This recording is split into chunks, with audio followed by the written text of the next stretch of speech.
Have you ever sat back and just wondered who made that blue sky that we under? All the different type of voices of thunder, send the rain and the shade in the summer. Who think put the moon so high? In the day make the sun pass by. Understanding of the birds how they fly. All things seem to connect like Wi-Fi.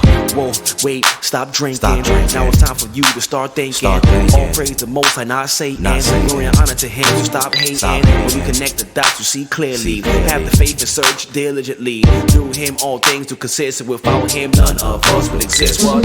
Made woman and man, and all the trees and land. I am that I am. The Most High is so high above. Who places sun and moon, and cause flowers to bloom. The great I am. The Most High is so high above. If you think you can step up to His power, then get ready, cause you about to get the power.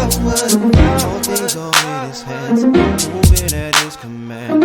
All powerful. The Most High is so high above. Without Him, none of us would exist. So praises to a higher name is so bliss. And if you took every God and wrote it down on a list, I don't know any God that's more greater than this. That's the first and the last. GPS your stress and don't break your path. And I don't want to compare His words to Steve Nash, but it assists you, it keeps coming to pass. Which God will put His people on track after they disobeyed His words, turned their back and sent His Son to die so they could be intact? Cause when they went backwards on His word, they never went back. That was love, that was faith, that was patience, and that's the reason why we embrace Him. Oh, a higher, you so amazing, and these are the words that we sing when we praise Him. Made woman and man, and all the trees and land. I am that I am. The Most High is so high above. Who places sun and moon, and cause flowers to bloom. The great I am. The Most High is so high above. If you think you can step up to His power, then get ready, cause you about to get the power.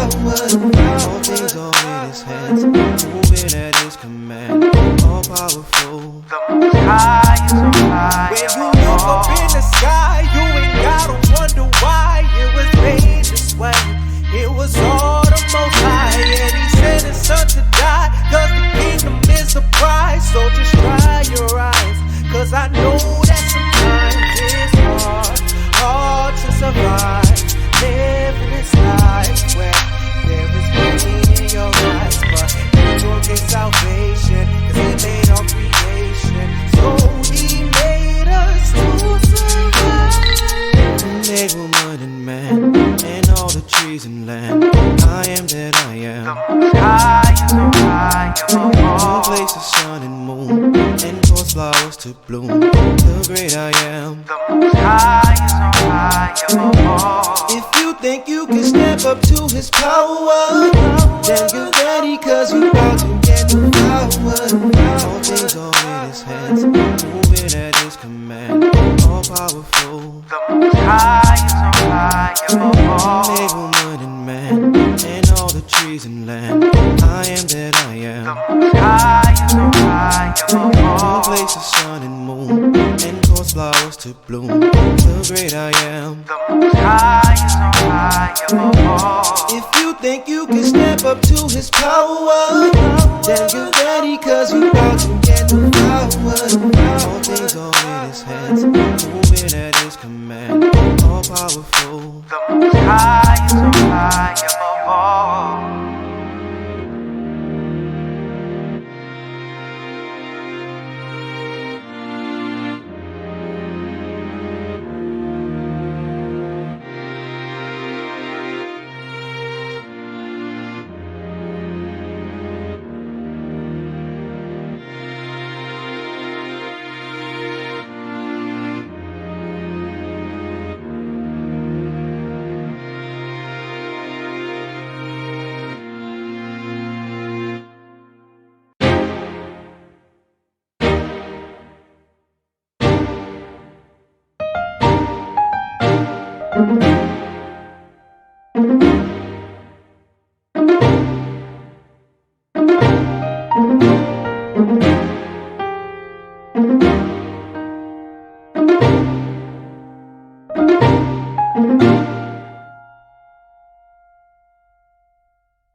sat back and just wondered who made that blue sky that we under?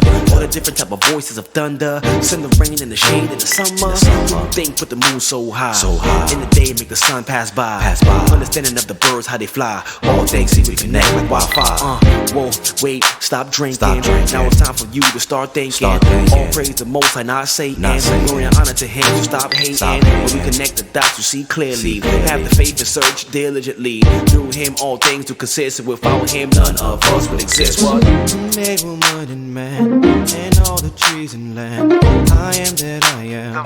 High is so high above Who all. places sun and moon, and cause flowers to bloom. The great I am. High is so high above all. If you think you can step up to His power, then get ready, cause you about to get the power. All things are in His hands, moving at His command. All powerful. High is so high above all. Without Him, none of us would exist. So praises to a higher name is so bliss. And if you took every God and wrote it down on a list, I don't know any God that's more greater than this. That's the first and the last. GPS your stress and direct your path. And I don't want to compare His words to Steve Nash, but it assists you, it keeps coming to pass.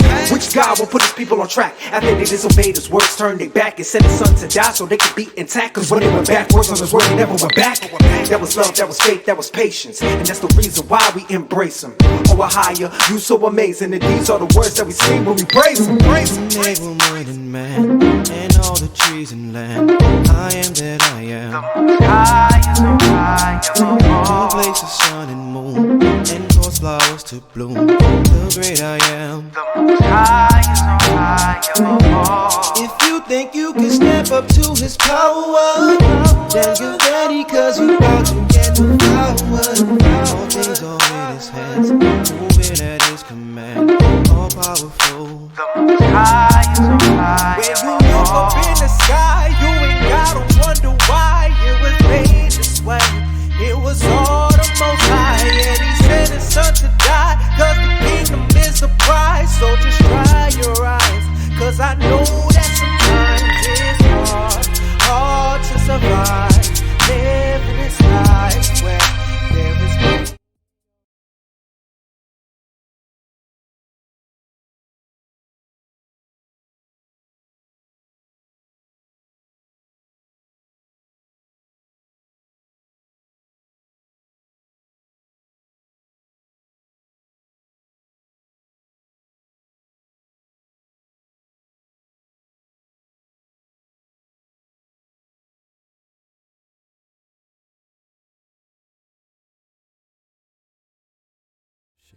Since nations are built on families, our focus is to awaken our people, bring them back to their original heritage which was once forgotten, and to come back to the law, statutes, and commandments, together as one under Christ. Hear, O Israel, the Lord our God is one.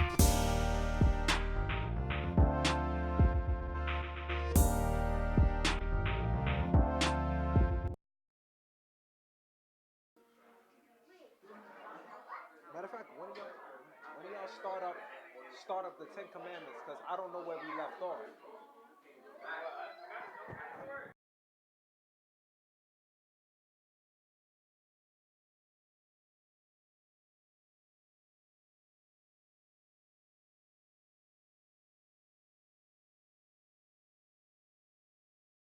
Shemai. Everybody get seated.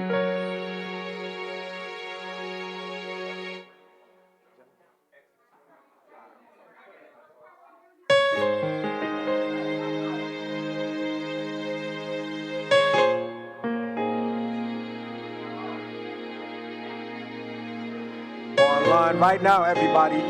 Everybody get seated. Say your last shalams.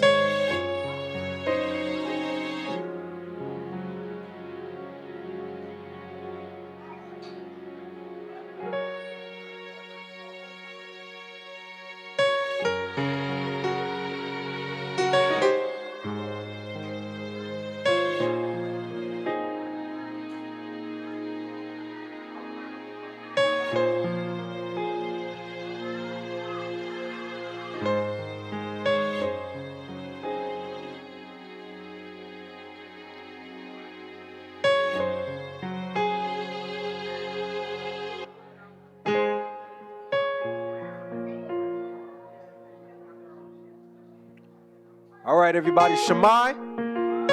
All right. How's everybody doing?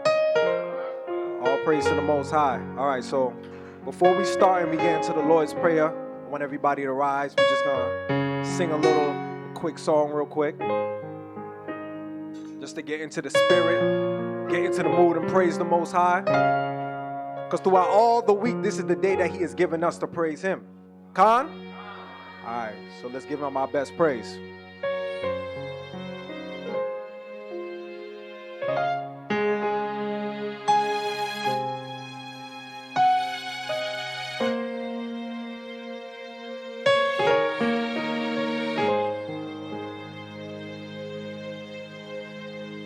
As the deer panteth for the water, so my soul longeth after thee. You guys can keep clapping. Come on.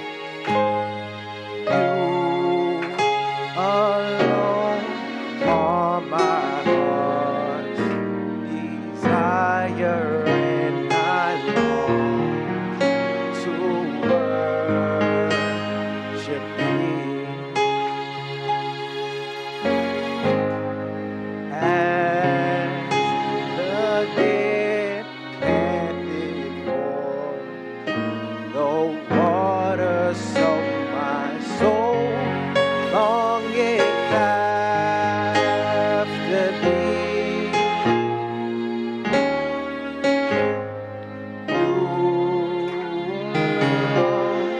are my heart's desire, and I long to worship thee. You alone are my strength, my shield. You alone does my spirit heal.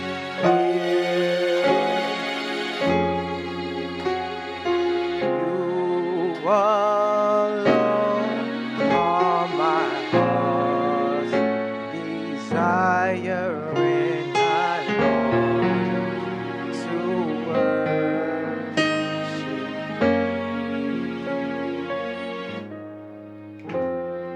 As the deer panteth for the water, so my soul longeth after thee. You alone are my heart's desire, and I long to worship thee. My heart's desire, and I long to worship.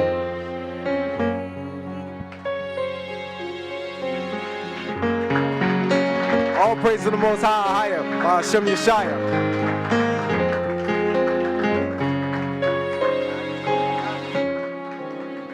All praises, all praises. How's everybody feeling? You feeling the Rawchaa? You feeling that spirit? All right, we here to praise the Most High, the one true God. We know that this is the true God. We know that this is the Creator. We know that this is the God that came to bring His Son down and give us salvation. So, as we're all standing, let's open our Bibles, open our history, and go to the 10 Commandments. And just repeat after me. When everybody's there, just say Khan.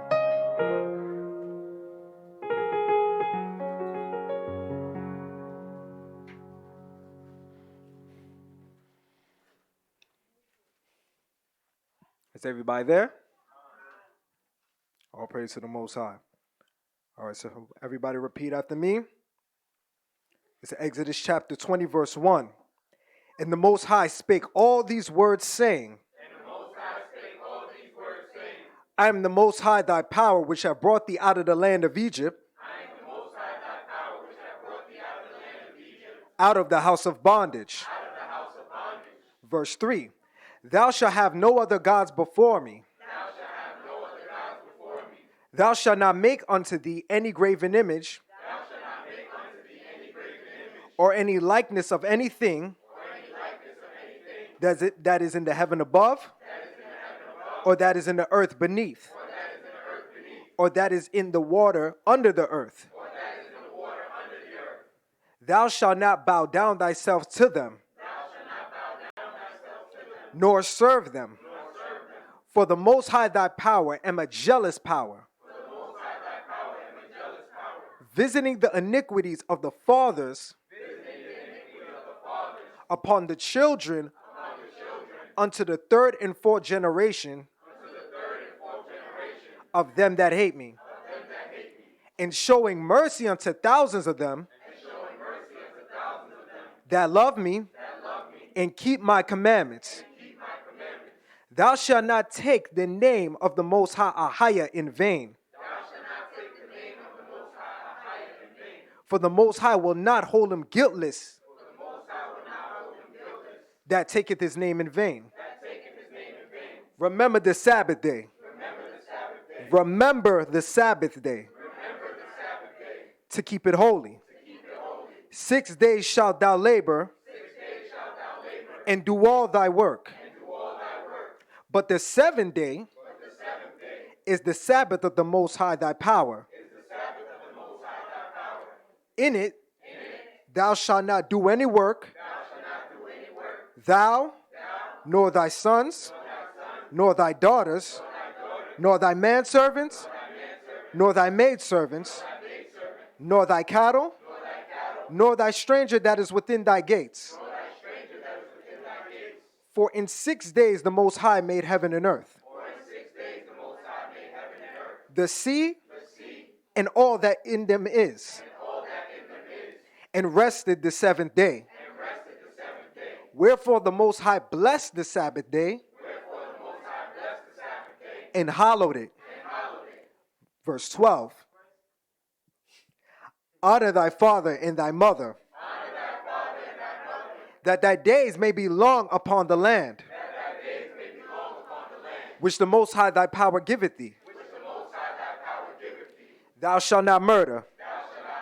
Thou shalt not commit adultery. Thou shalt not steal.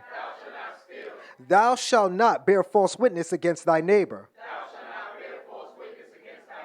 Thou shalt not covet thy neighbor's house.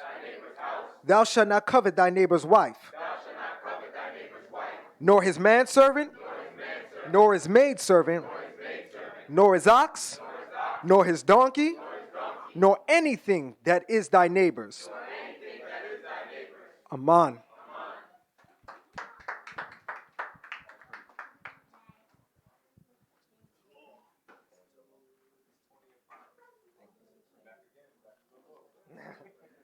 All right, brothers and sisters. Shabbat Shalom. All praises to the Most High. What we're going to do right now is get into the law.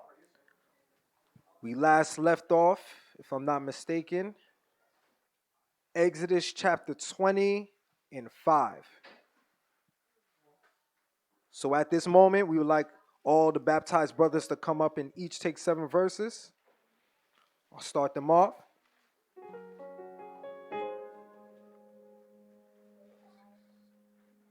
All right. So Exodus chapter 20, verse 5.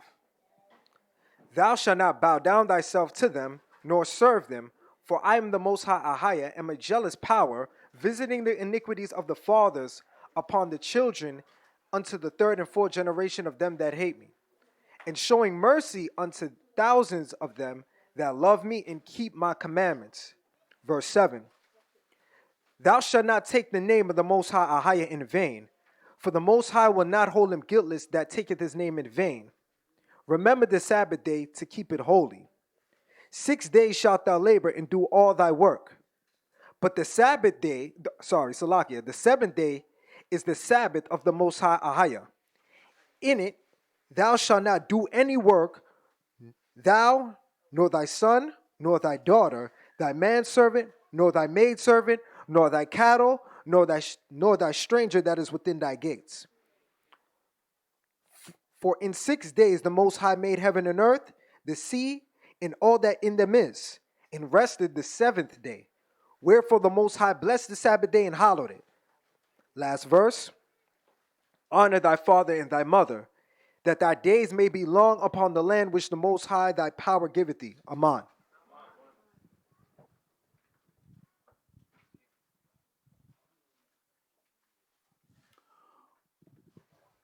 Shabbat Shalom, everyone. We're going to continue at Exodus 20, verse 13. Thou shalt not kill.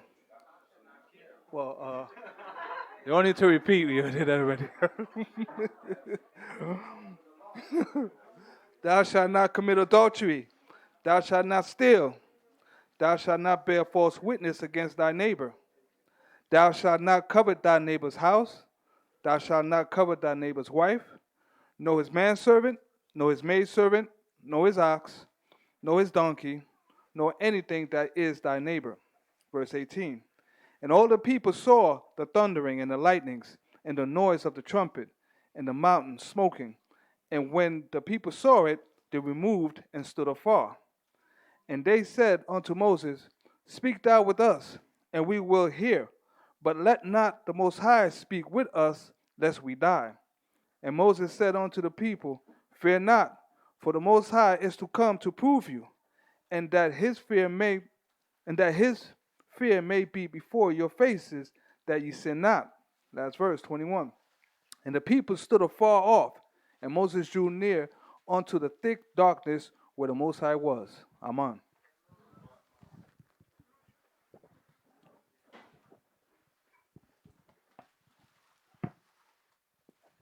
Shabbat Shalom, family.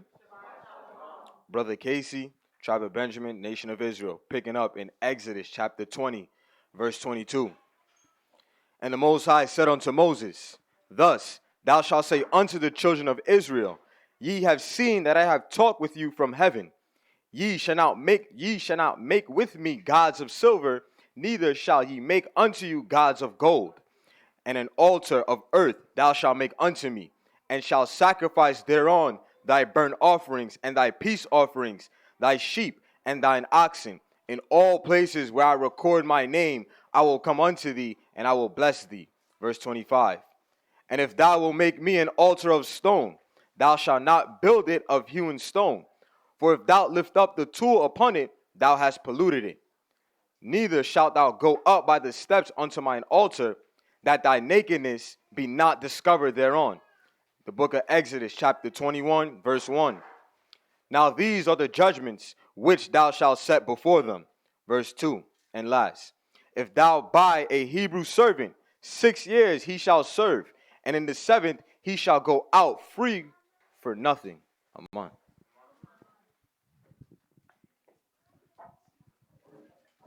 Shabbat Shalom, family. Brother Craig, tribe of Judah, and I'm picking up at 21 and verse 3. If he came in by himself, he should go out by himself. If he were married, then his wife shall go out with him. If his master have given him a wife, and she have borne him sons or daughters, the wife and her children shall be her master's, and he shall go out by himself. And if the servant shall plainly say, I love my master, my wife, and my children, I will not go out free, then his master shall bring him into the judges. He shall also bring him to the door or into the doorpost, and his master shall bore his ear through with an awl, and he shall serve him forever. And if a man sell his daughter to be a maidservant, she shall not go out as the men servants do. If she please not her master, who have betrothed her to himself, then he shall let her be redeemed. To sell her into a strange nation he shall have no power, seeing he have dealt deceitfully with her. And if he have betrothed her unto his son, he shall deal with her after the manner of daughters. Verse 10 and last. If he take him another wife, her food, her raiment, and her duty of marriage shall he not diminish. Amen. Shabbat Shalom, family. Brother Mike, tribe of Judah, nation of Israel, picking up Exodus 21, verse 11. And if he do not these three unto her, then shall she go out free without money.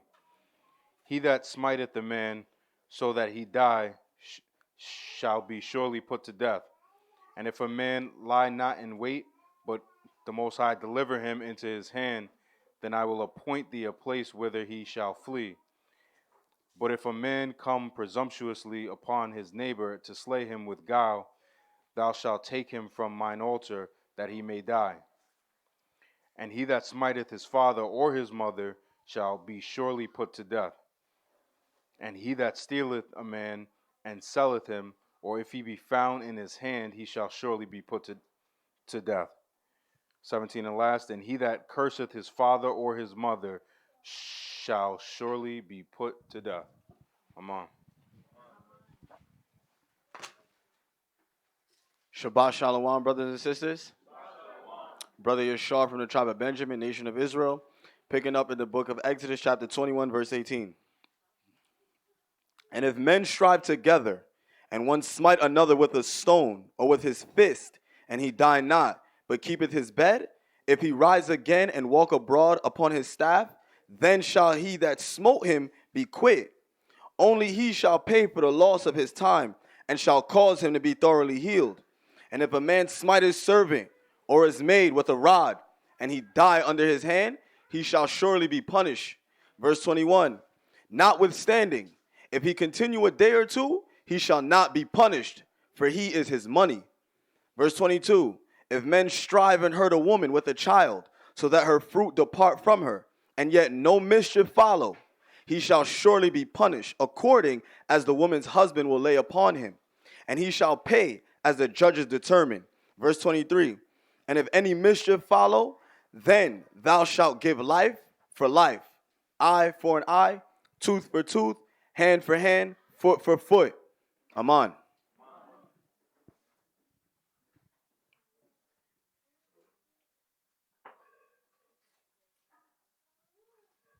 All right. Shabbat Shalom, family. Shabbat Shalom. Let's give the Most High praise. Let's rise on our feet. Let's give it, come on. I can't hear y'all. Let's give the Most High praise. All praise to the Most High. And when you say praise, the hands lifted up. That's Yada Ahaya. Yada Ahaya. Yada Ahaya. That's where hands raised and lifted up. All praise to the Most High. You may be seated. All right. How's everybody doing tonight? Blessed. Blessed by the best. And his name is? His name is? Khan. All praise to the Most High. Right? We're gonna get ready to go into the lesson with our dear brother and officer Zechariah, right? But I just want to, partake a few scriptures with you before we go ahead and go into that. Right? I know it's been a long week for everybody, right? I know it's been a long week for me, man. The adversary is definitely at work. But we're going to push through and we're going to endure into the end. Khan? Right. And I want to say Shabbat Shalom to all the viewers online. Thank you for coming in on the Shabbat. And every time you rolling in, hit that like button so more of our brothers and sisters could come in, right? Earlier this week. Wait, hold on.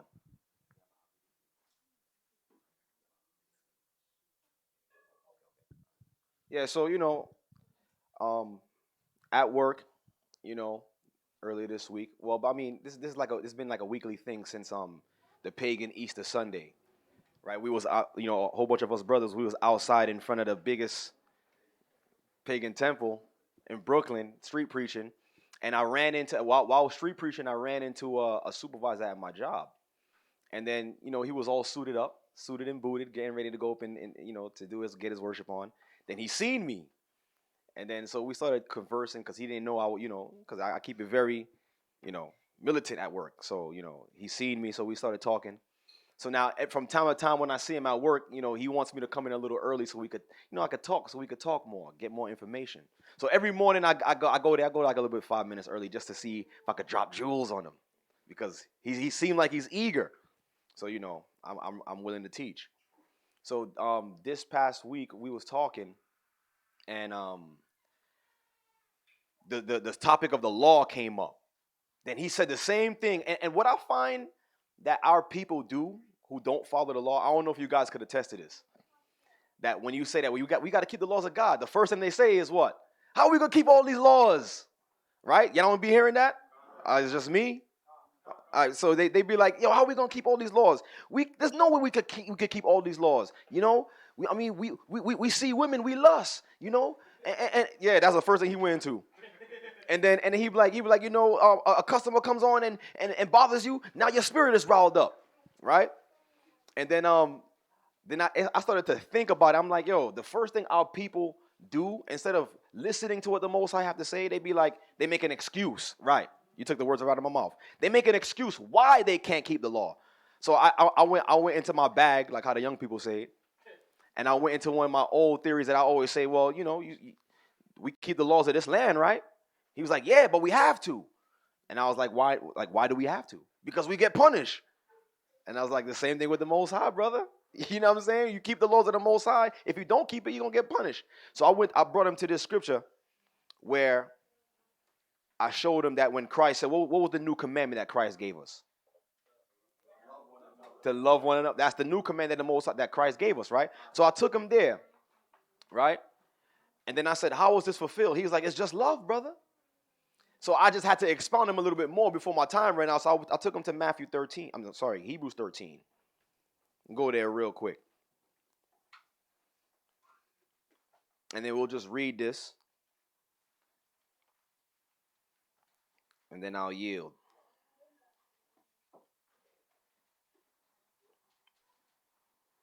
So I'm at Hebrews 13.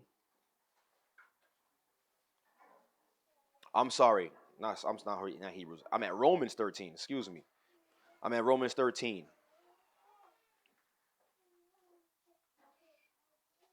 Right? And 8. So in Romans 13, I don't know.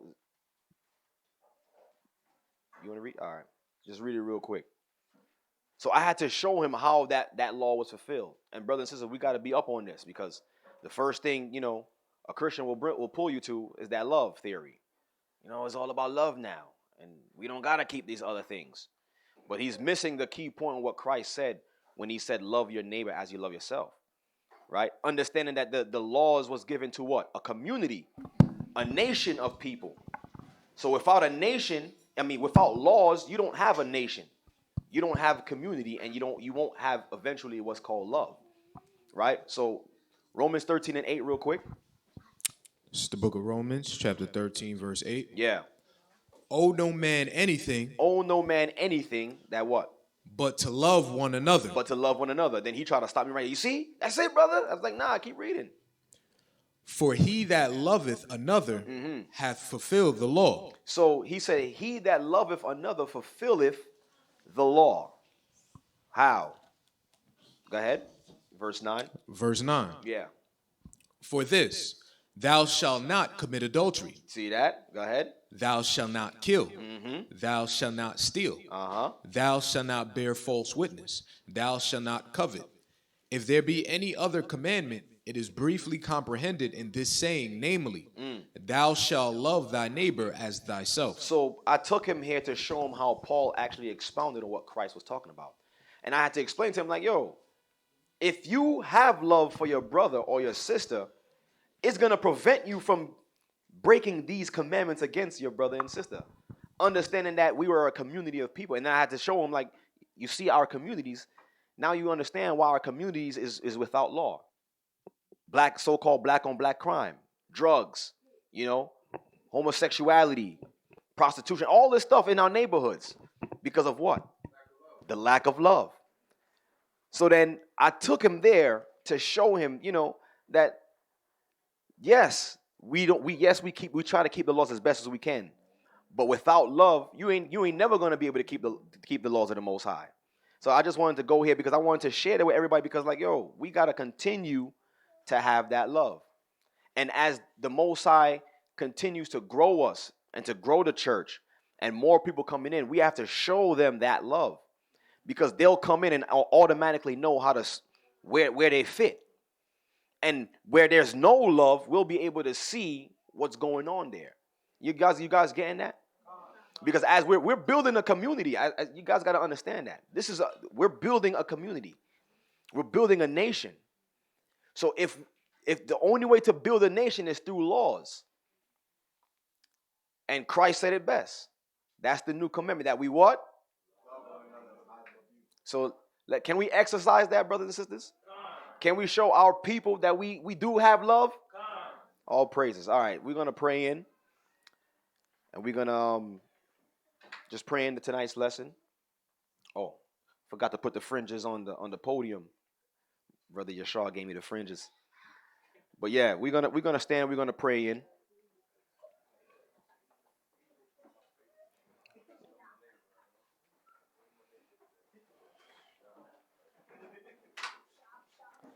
Face our homeland, which is the east. Zion, which we shall soon see. Khan. All right. So everybody bow your heads. Sisters, cover your heads. And brothers, uncover your heads. To the power of Abraham, Isaac, and Jacob. Ahaya Ashur, Ahaya Bahashim Yeshai Rawchaa. Father, we come before you as filthy rags, Father, asking for your pardon, Father. We ask you, Father, that you please wash away our sins. Look not upon our shortcomings, but lift us up, Father, and help us make it to the end. We give you all praise and honor and glory, Father. And Father, we thank you for your mercy, for your grace, for your loving kindness, Father. We thank you in the name of your Son, Yeshua, Mashiach. Father, at this moment, we ask that you bind any spirit, Father, from preventing our brothers and sisters from hearing the word from hearing your word, Father. Allow us to continue to walk in your word, Father. We thank you. We pray that you send the Holy Spirit for more wisdom, more understanding, and more knowledge at this time, Father, for we need you in this very hour. So we thank you, and we honor you, and we praise you. No other name but Ahaya Ashur Ahaya. In the name of your dear Son, Yeshua, in this manner we pray. Our Father, who are in heaven, holy is your name. Your kingdom come. Your will be done on earth as it is in heaven. Give us this day our daily bread, and forgive us of our debts as we forgive our debtors. And lead us not into temptation, but deliver us from all evil. For you are the kingdom, and you are the power, and to you go the glory forever and ever. Shammai, Yasha Allah, Ahaya, Allahayanawa, Ahaya, Achad.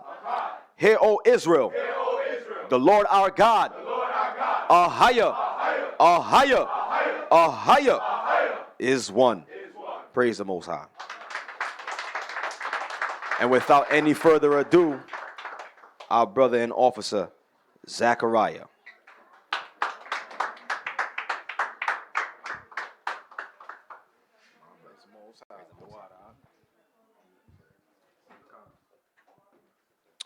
Shabbat Shalom, brothers and sisters. How y'all feeling? Let's give the Most High another round of applause. Seen a couple people walk in. We all made it here safely. The great I am that I am, allowing us to endure another 6 days, approaching another Shabbat.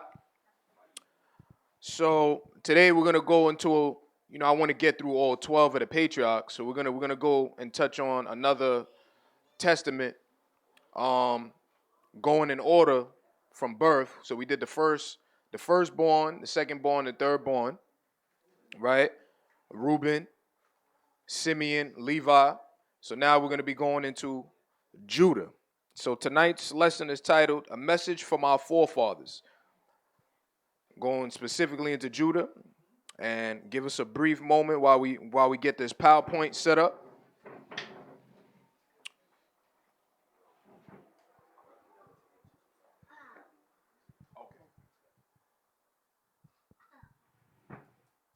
One moment.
All right, while we get it situated, you guys heard the latest in the news? What happened in Iran? Well, I want to thank Brother Rawchaa for bringing it to my attention. They have this little island like right off their coast, right? It's called Hormuz. And they were setting up camp there with their soldiers, right? And all around that island, the water turned blood red. You guys heard that? The water turned blood red around that island where Iran's troops were. So, the prophecies is happening, and our people don't see the signs, but praise the Most High, we could see the signs. And Iran, and where is it? In Saudi Arabia right now, they got locust upon locust over there. Got that? You know where to put it, right? Okay. They got locust upon locust over there. They got hailstorms. And we literally at the door, brothers and sisters. How many of y'all ready for this? Man, I ain't see no hands. Listen, man, the Most High have not given us the spirit of fear. Con? And another thing I want to share too. Are you ready? One last thing I want to say is the Most High never used weapons to get us out of any trouble. You guys got to understand that. Because the weapons of our warfare is not what? It's not carnal. It's spiritually. And every time, and I was doing because I'm doing a study right now on my own on the book of Samuel, and I was reading and I'm listening to what David. Oh man, every time I read that, David just inspires me with faith, like how he moved when it came to the other nations. Yo, even though Goliath was like a giant, he looked at the men that was like, I'm talking about the men of Israel. He looked at them and was like, yo, yeah, this is the man y'all afraid of. Yo, we're going to show him that, there is a power in Israel. That's right. And Saul, and right before he went to the battle, I'm reading it, and Saul is like, yo, put this on, put my helmet. Yeah, you're gonna need some armor. Put my armor on, take this knife, take the sword. And he's like, nah, I can't put none of this on. I didn't prove worthy to be wearing none of these stuff. I'm going to go in there with my staff and 5 stones to show them that the Most High is going to save Israel out of this. And that's the same mindset we got to have, brothers and sisters. So, I just wanted to put that out there. It just came in my spirit, but without further ado. Con. And so I want to call with the spirit because we going into the Testament of Judah. And listen, it's going to be, inspiring to understand when we are operating in righteousness, how the Most High empowers us. The things that our forefathers, the 12 patriarchs, were able to do as far as wars for righteous causes and the power that the Most High gave them to execute these judgments upon the nations. Listen, praise the Most High. We with the prophecies being fulfilled, you have these plagues have the Most High signature written all over it. You have thousands of locusts, and it's not just one day. This is for those paying attention. These are things that's been going on for over a month now. Locusts, thousands of locusts swarming these places. It's uncontrollable. It's all over their media. That's the signature of a higher, huh? So we know what's going on. We see the signs, and the Most High said when we see the signs to do the things written up. So that's why it's important for us to go into some of these writings for encouragement, because sometimes there are lessons brought forth. All the lessons are brought forth for the edification of the saints, and we want to get right spiritually. But at the same time, we got to keep the kingdom of heaven in our mind and always have that hope of the things to look forward to. Some of which includes the power that the Most High once trusted us with. We went off. That's the only reason we don't have these powers still. But the power is still there. Ahaya, he's all existing. He's still there. We just have to operate accordingly through his son Yeshaya to receive those spiritual gifts once again. So we're going to hear a lot of things going on that were physical in this testament, but it was only through the spirit of Ahaya that these things were able to be manifested. Con? All right. So without further ado, a message from our forefathers. We're going into the Testament of Judah.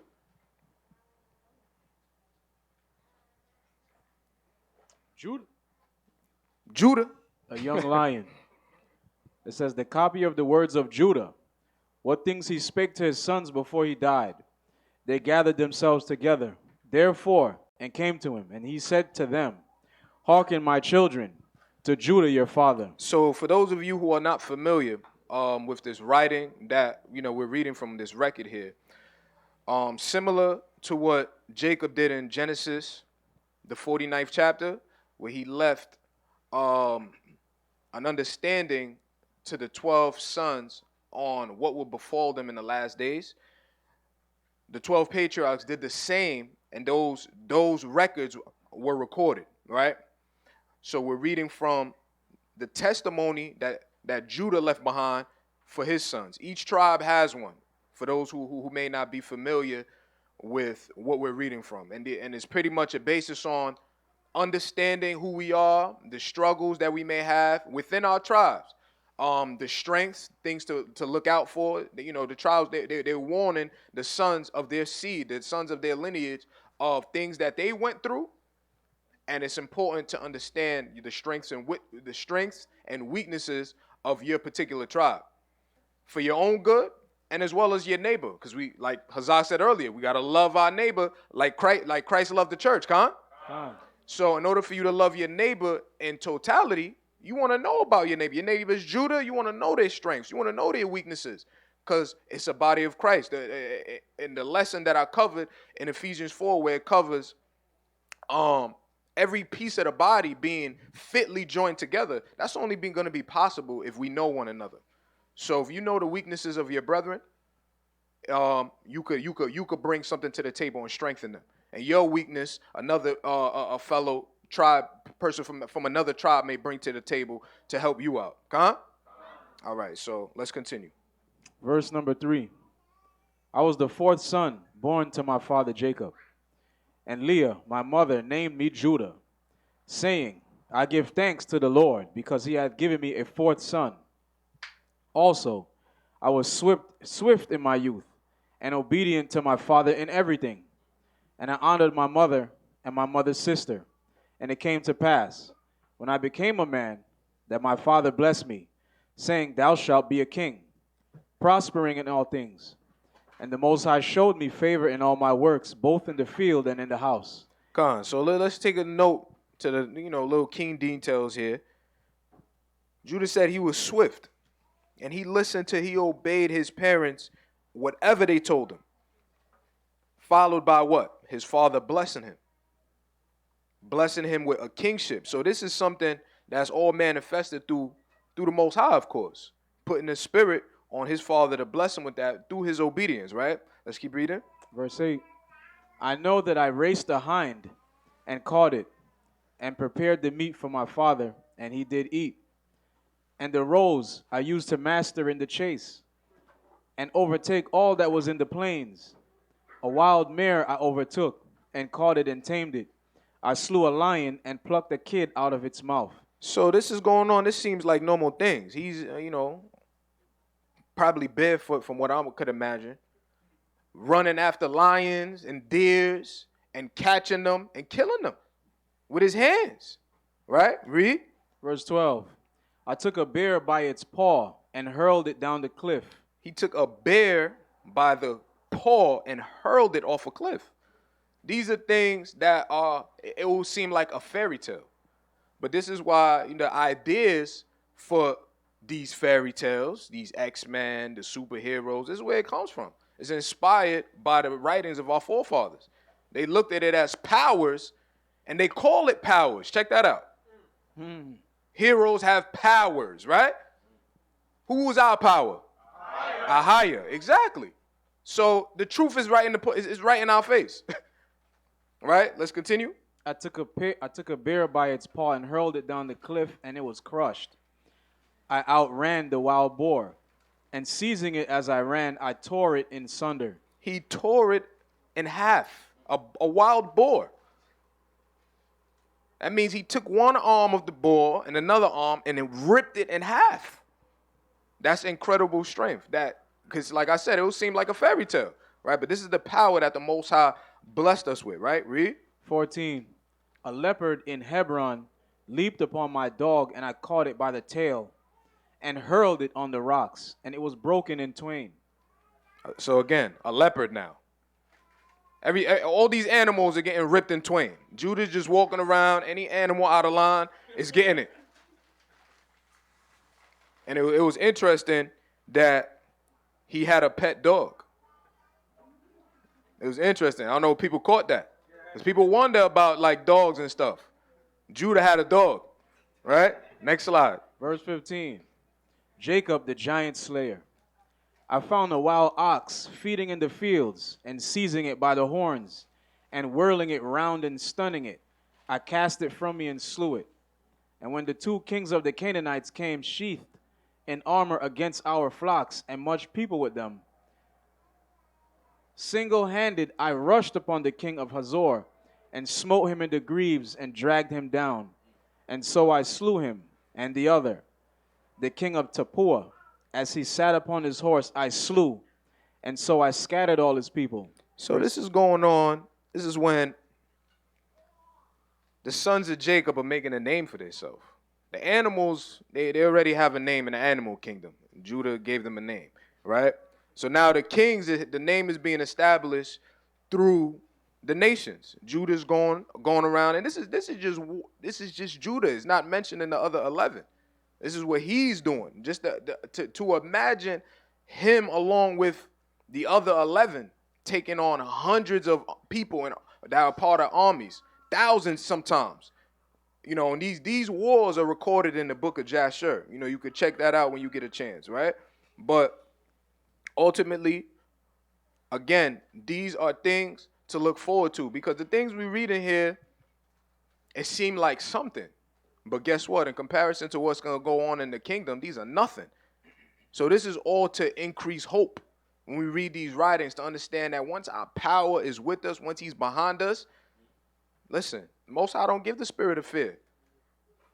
If we are operating the way we need to be operating, when things hit the fan, there's no reason why I don't feel like the Most High will give us these abilities once more. Faith of a mustard seed. That's all we need.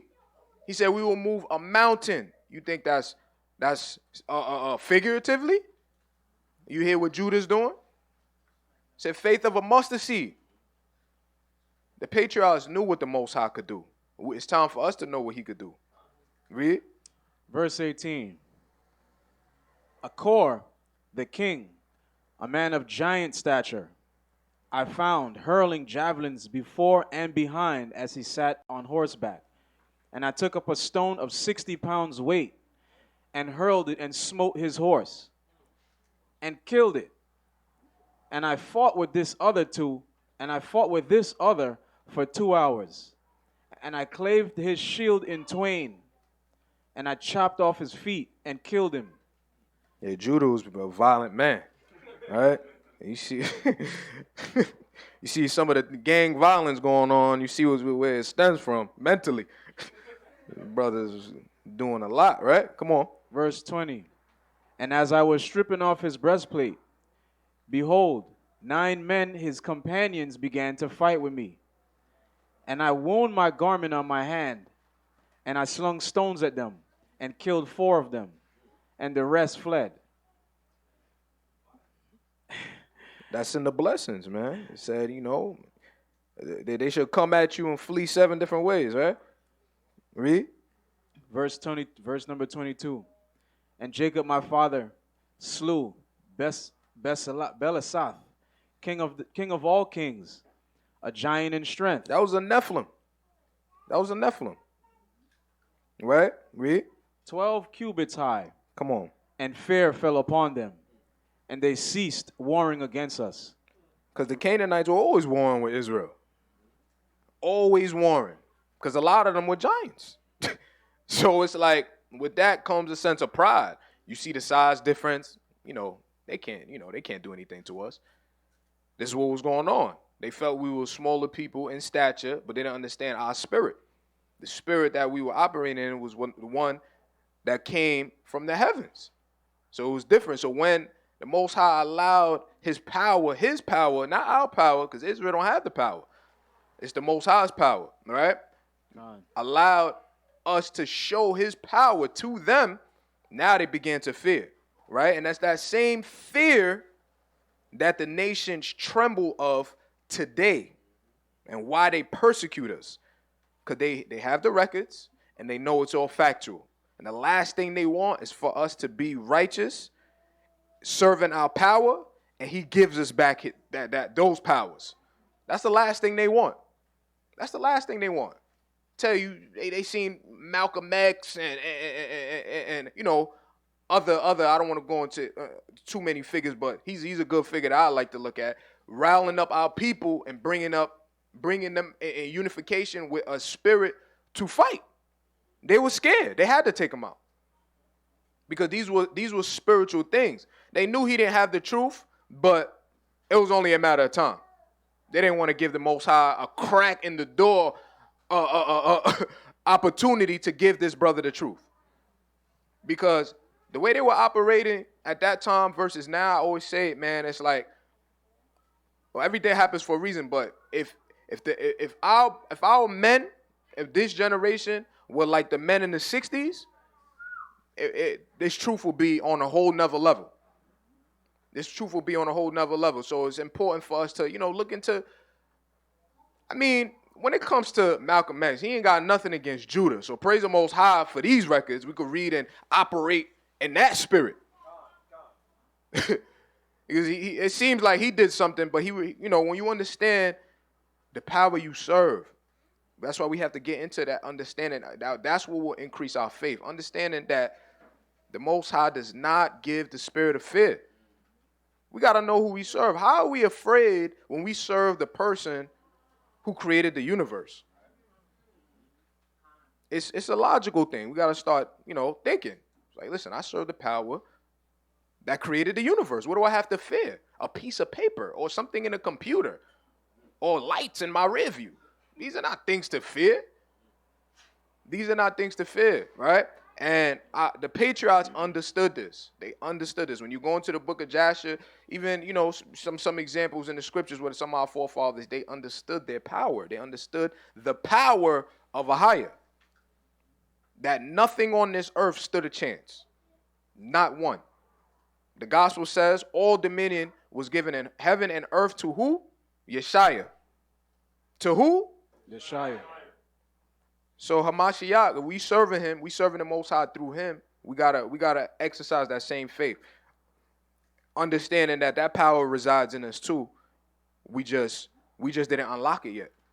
Most High says it's in us. If you just had the faith to move it, it will move. The key is you can't have not even 1% doubt, not even a little bit, not even a 0.0001% doubt. You gotta know. You got to know the Most High got this. Not you got this. It's tricky there. To think you got it is a mistake. Next slide. Will you finish this slide up? Yeah, the last line, 24. Come on. Verse 24. Therefore my father was free from anxiety in the wars when I was with my brethren. So he's free from anxiety. He don't have to worry about Canaanites coming out of nowhere because now they scared. Say, this brother is like half his size and he took out the giant. That's a statement, right? Read. Verse number 25. The wars of the patriarchs. For he saw in a vision concerning me that an angel of might followed me everywhere, that I should not be overcome. Read that one more time. All the Judites understand this. Because you the seed. You inherited that blessing. Read. Starting back from 24. Therefore my father was free from anxiety in the wars when I was with my brethren, for he saw in a vision concerning me that an angel of might followed me everywhere, that I should not be overcome. So there's no reason to stress. He understood. Spiritually, listen, the angel of might follows Judah everywhere, that he should not be overcome. That he should not be overcome, right? Read. 26. And in the south there came upon us a greater war than that in Shechem. And I joined in battle array with my brethren, and pursued 1,000 men, and slew of them 200 men and 4 kings. So when you think back to slavery, right? And we look back into history, the nations look into it. You think to yourself, how did our people make it through that? Why are we not extinct? An angel of might followed me everywhere that I should not be overcome. They can't overcome us. The Most High deemed it from the beginning. We got to know that now. Now we got to know it. It's important now. We see these things happening on the earth. We see the Medes getting riled up. We know what time it is. So we got to operate accordingly with our faith. Our faith needs to increase when we see these prophecies happening. 50,000 locusts in Saudi Arabia. Well, what more do I need to question with the scriptures? If you were even questioning in the first place. There's nothing to question. These things are real. They're happening. There was a phenomenon situation going on in Israel as well. Like the clouds, there's a lot of signs in the sky going on now. Not to be marveled at it, but these things are going on. Scriptures say you should see signs in the heavens, and the moons, and the sun. These are all signs. We seeing the plagues re-happen again. Let these things be increase in faith and not fear. Huh? So start back from verse 26. I want to hear about that again. Verse number 26. And in the south there came upon us a greater war than that in Shechem. And I joined in battle array with my brethren, and pursued 1,000 men, and slew of them 200 men and 4 kings. And I went up upon the wall, and I slew 4 mighty men. And so we captured Hazor. So when he says here, he joined in battle array with his brethren, right? That's the 12. Matter of fact, it wasn't even the 12 because Benjamin wasn't born. It's 11 of them versus thousands. Can we even picture that? 11 men versus 1,000. And he took them out. They were able to prosper over them. He said they slew 200. Keep reading. Verse 28. And so we captured Hazor and took all the spoil. And the next day we departed to Aratan, a city strong and walled in and inaccessible, threatening us with death. Verse 30. But I and Gad approached on the east side of the city, and Reuben and Levi on the west. You go this way, we gonna go that way. Come on. 31. And they that were upon the wall, thinking that we were alone, were drawn down against us. And so my brothers secretly climbed up the wall on both sides by stakes, and entered the city, while the men knew it not. And we took it with the edge of the sword. And as for those who had taken refuge in the tower, we set fire to the tower, and took both it and them. And as we were departing, the men of Tappuah seized our spoil. And seeing this, we fought with them, and we slew them. And recovered our spoil. So you gotta pitch this. This is why we need to make, as a nation, we need to come out with these movies, man. We need to come out with these movies. There's actors, there's writers. We need to script something. No, but brothers and sisters online, I know y'all hear it. We got to script these things. They took the city, right? Strategic war plan on how to take the city, first of all, right? And another nation came and took their spoil. So, oh yeah, you want to take our spoil? Listen, we serve a higher man. They ain't give it back willingly. You heard what had to happen. Let's continue. Next slide. Dan saves.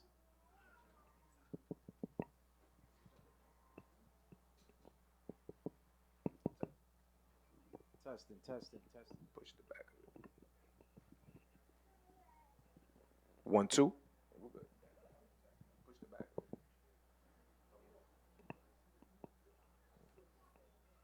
Testing, 1, 2.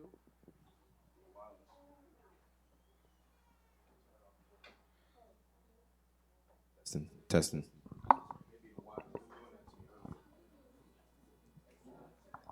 Testing 1, 2. Okay. Turn it off. So again,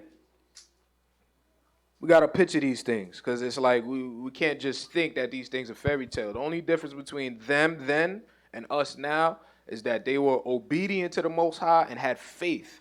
Those were the two things. Because we can have faith what we want. If we're not obedient, we're not gonna receive it.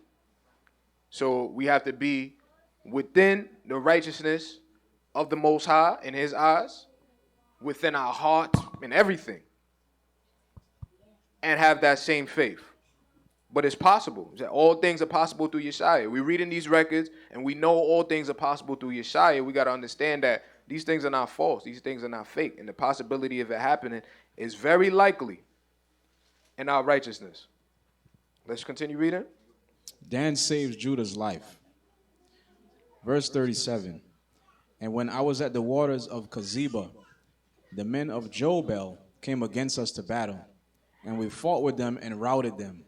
And their allies from Shiloh were slew, and we did not leave them power to come in against us. Verse 39. And the men of Machir came upon us the 5th day to seize our spoil. And we attacked them and overcame them in fierce battle. For there was a host of mighty men against them, and we slew them before they had gone up the ascent. And when we came to their city, their women rolled upon us stones from the brow of the hill on which the city stood. And I and Simeon had ourselves behind the town and seized upon the heights and destroyed this city also. Verse 42. And the next day it was told us that the king of the city of Gaash with a mighty host was coming against us. I therefore and Dan feigned ourselves to be Amorites, and as allies went into their city. Verse 44. And in the depth of night our brethren came, and we opened to them the gates, and we destroyed all the men and their substance. So again, this is like, these are war tactics that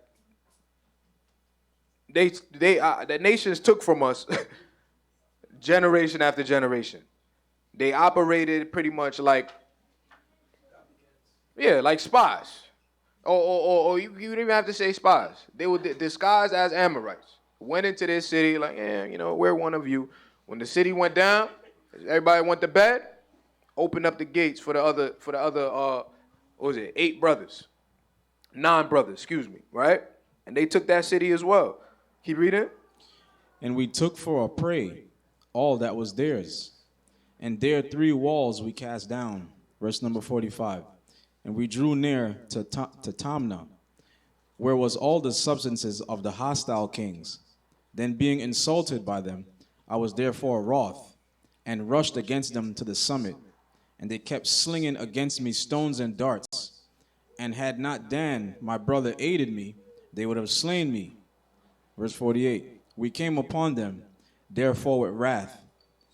And they all fled, and passing by another way, they fought my father, and he made peace with them. And we did to them no hurt, and they became tributary to us.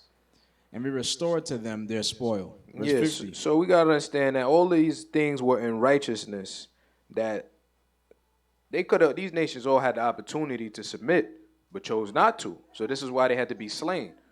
So here's an example where, Jacob was able to make peace with them, right? Read. Verse live. 50. Verse 50. And I built Tamna, and my father built Pabael. Verse 51. And I was 20 years old when this war befell, and the Canaanites feared me and my brethren, and I had much cattle. So Judah is the 4th born.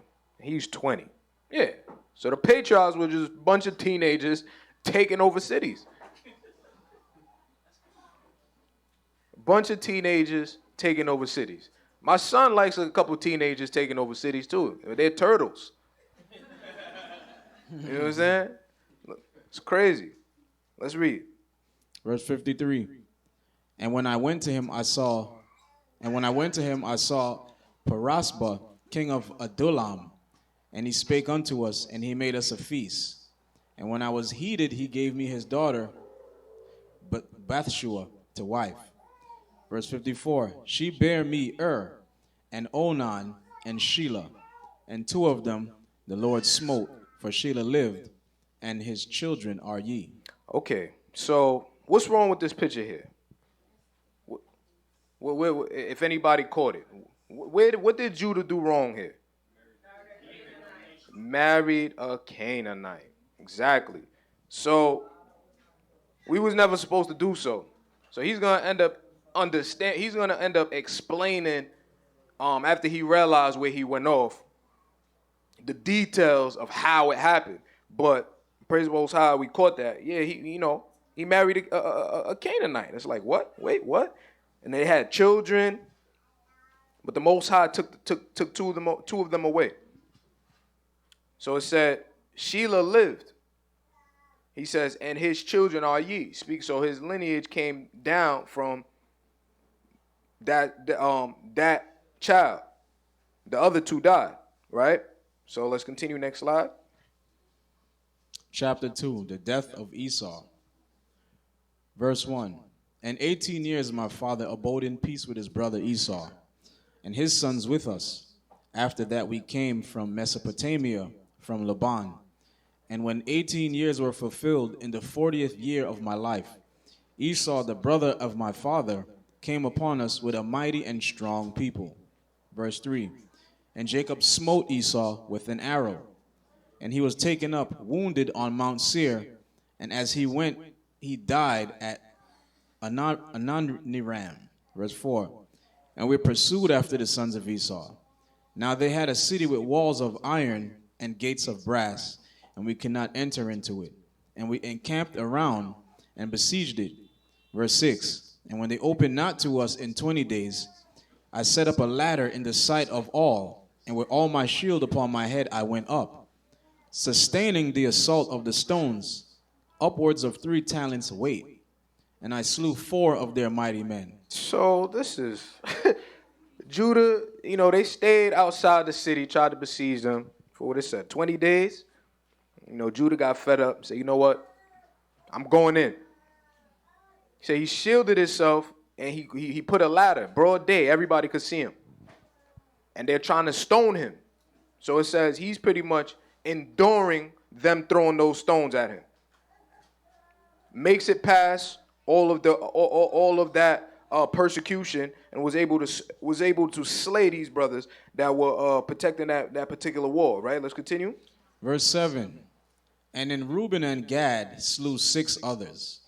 Then they asked from us terms of peace.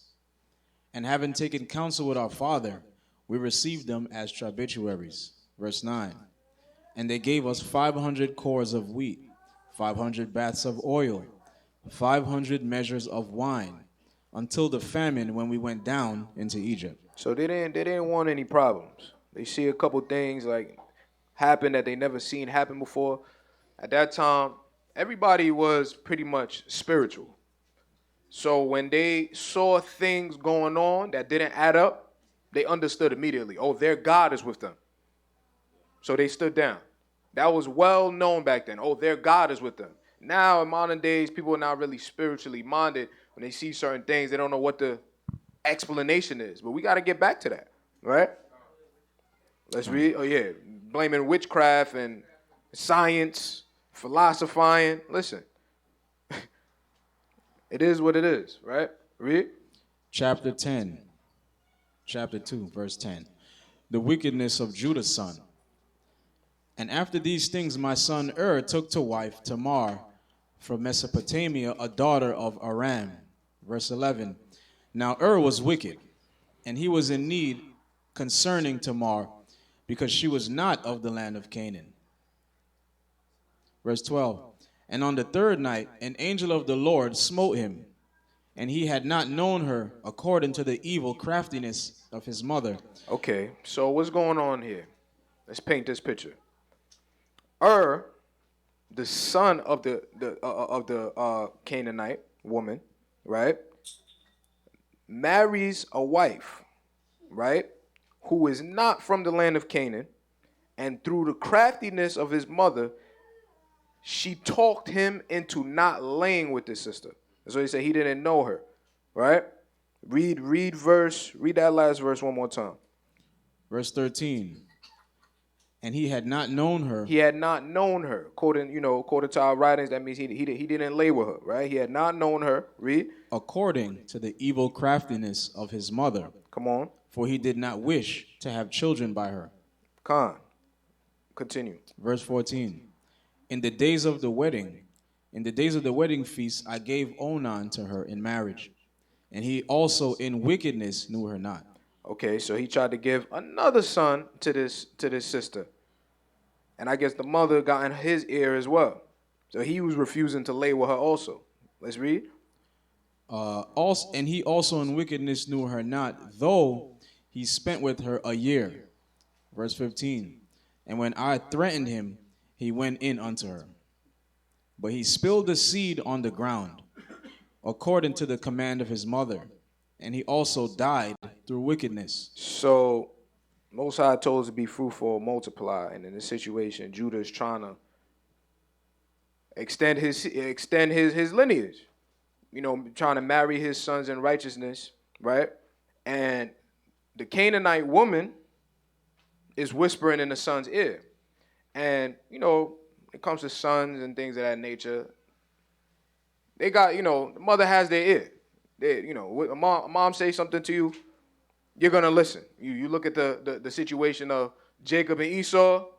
He knew what he was supposed to not do. Mom was like, hey, you know, don't worry. You know, go in there with this goat skin. It's okay. I'm your mother. I'm telling you to do this, so it's okay to listen to me. So same situation here. They're listening to their mother. Canaanite woman, don't lay with them. So now Judah threatens his son. You know, we seeing him rip animals in twain. I don't know what that threat sounded like. But, you know, his son didn't want any problems. He didn't want any issues.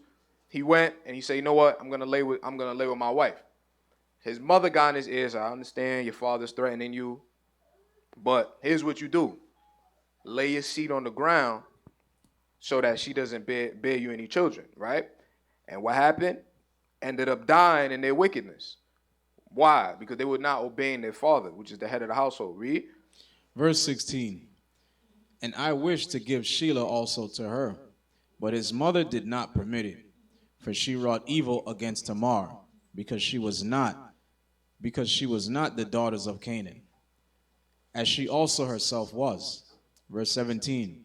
And I knew that the race of the Canaanites was wicked, but the impulse of youth blinded my mind. So at this point, he's realizing now, wow, you know, this is why we was not supposed to marry the Canaanites.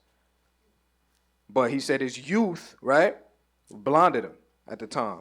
Let's read. Verse 18. And when I saw her pouring out wine, owing to the intoxication of wine, I was deceived. So now he's going into the account of when he was young and he married her. What exactly happened? He's blaming the wine, right? Read. I was deceived and took her, although my father had not counseled it. And while I was away, she went and took for Shelah a wife from Canaan. And when I knew what she had done, I cursed her in the anguish of my soul. And she also died through her wickedness together with her sons. So she convinced, you know, Shelah to marry a Canaanite woman also, right? Let's continue reading. Next slide. Judah gets deceived. Verse 22.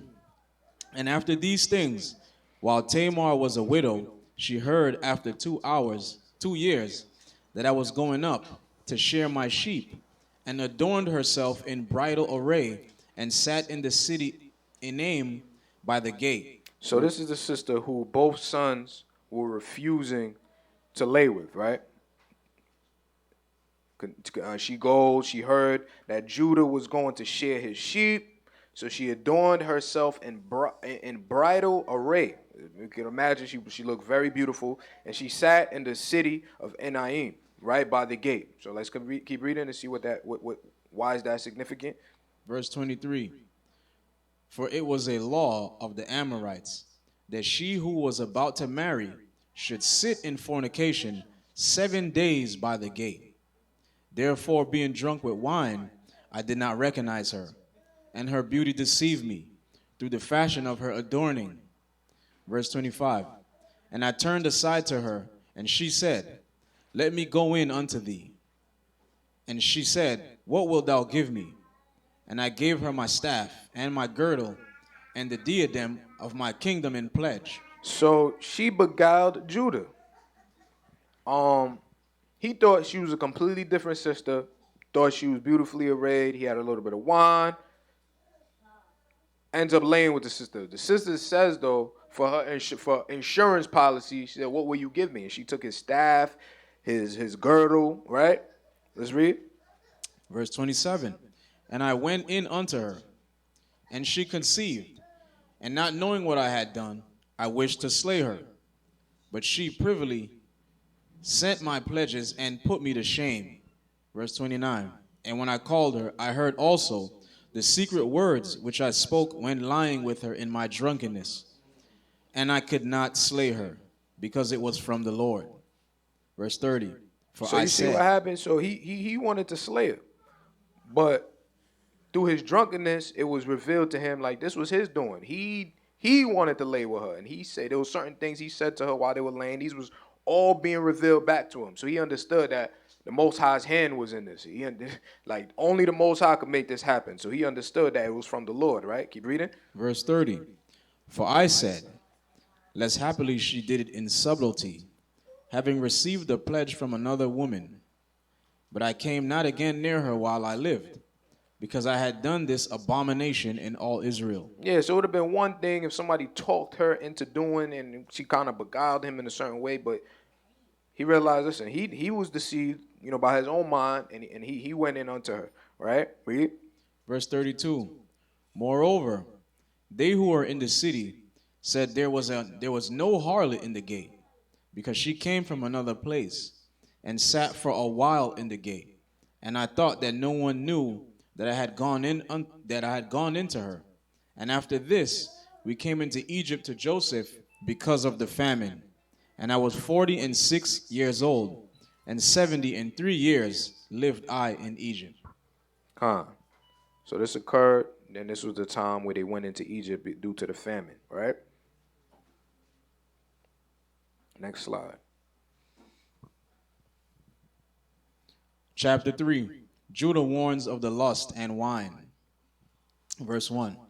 And now I command you, my children, hearken to Judah your father, and keep my sayings to perform all the ordinances of the Most High, and to obey the commands of God. So after his experiences, through his own wisdom that he gained through his own falling short, he's now bringing forth revelation to his lineage, right? What to do and what not to do based on his own falling short, right? Let's read. Verse number 2. And walk not after your lusts, nor in the imaginations of your thoughts in haughtiness of heart. Because that's what happened to him. He lusted after this sister. And then it ended up being Tamar. That's like he was so upset he wanted to slay her. Because he was beguiled and didn't know who she was, but she knew who he was. Right? Read. And glory not in the deeds and strength of your youth, for this also is evil in the eyes of the Most High. Says, glory not in the deeds and strength of your youth, for this also is evil in the eyes of the Most High. Humility. It's an easy way of saying keep it humble. You're young, strong, brothers, you're young, you have a certain strength, you have a certain stamina, you can do things that older brothers can't do. So it says don't glory in that. Don't glory in that because that's not of the Most High, right? That's evil in his eyes. Read. Verse 3. Since I also gloried that in wars no comely woman's face ever enticed me, and reproved Reuben my brother concerning Bilhah, the wife of my father. So he's explaining that he was so. I said, I also gloried that in wars, right? Since I also gloried that in wars, no comely woman's face ever enticed me. So he was so caught up in his strength and wars, like a beautiful woman never really enticed him. So he was caught up in himself. He thought he was stronger than he actually was, right? Continue. And reprove Reuben my brother concerning Bilhah the wife of my father. Where he was even able to give counsel to his older brother. Like, listen, brother, you can't lay with Pop's wife, brother. He's giving counsel. Hey, listen, we go to war, we don't have to worry about sisters. Things, who knows what the counsel sounded like, but he was counseling him. He had himself under control in that much that he was able to counsel his brother, right? His older brother. This is, that's why I was mentioning, so we could get that perspective that a younger brother is counseling an older brother. But yet, he gloried in himself, so he still ended up falling. That's the notes he's trying to, the picture he's trying to paint here. Don't get ahead of ourselves, right? Read. The spirits of jealousy and of fornication arrayed themselves against me until I lay with Bathshua the Canaanite and Tamar, who was espoused to my sons. For I said to my father-in-law, I will take counsel with my father, and so will I take thy daughter. So he's explaining what happened with Bathshua. He said, he spoke to him and said, listen, he told his father-in-law, he said, I'm going to take counsel with my father and, about his daughter, as far as taking your daughter as a wife. I'm going to talk to my dad and see what he thinks, right? Let's read. Verse 5. And he was unwilling, but he showed me a boundless store of gold in his daughter's behalf, for he was a king. Verse 6. So he wasn't willing. Like, what do you mean you're going to talk to your father? Brother, that journey's going to take days, brother. Have a seat, man. Showed him all this gold, right? Read. Verse 6. And he adorned her with gold and pearls, and caused her to pour out wine for us at the feast with the beauty of women. Hey, have a seat, brother. Sweetie, go get the wine. Go get the wine. She was adorned beautifully. Jewelry, gold, pearls. This brother just seen who knows how much gold because her father was a king. Continue. Verse 7. And the wine turned aside my eyes, and pleasure blinded my heart. And I became enamored of, and I lay with her, and transgressed the commandment of the Most High and the commandment of my fathers. And I took her to wife. And the Most High rewarded me according to the imagination of my heart, inasmuch as I had no joy in her children. They died. 2 out of 3 died. That was the Most High's wrath because of the imagination of his heart. That he fell because of the wine and everything that was going on there, because there's no excuse. This is why he's warning us of these things. The Most High is going to come with his wrath whether you have the best excuse in the world or not. Right? Let's continue. Next slide. Chapter 3, verse number 10. Wine is a mocker. And the Most High rewarded me according to the imagination of my heart, inasmuch as I had no joy in her children. And now, my children, I say unto you, be not drunk with wine. For wine turneth the mind away from the truth, and inspires the passion of lust. It inspires the passion of lust, right? Come on. And leadeth the eyes into error. Verse 11. For the spirit of fornication hath wine as a minister, to give pleasure to the mind.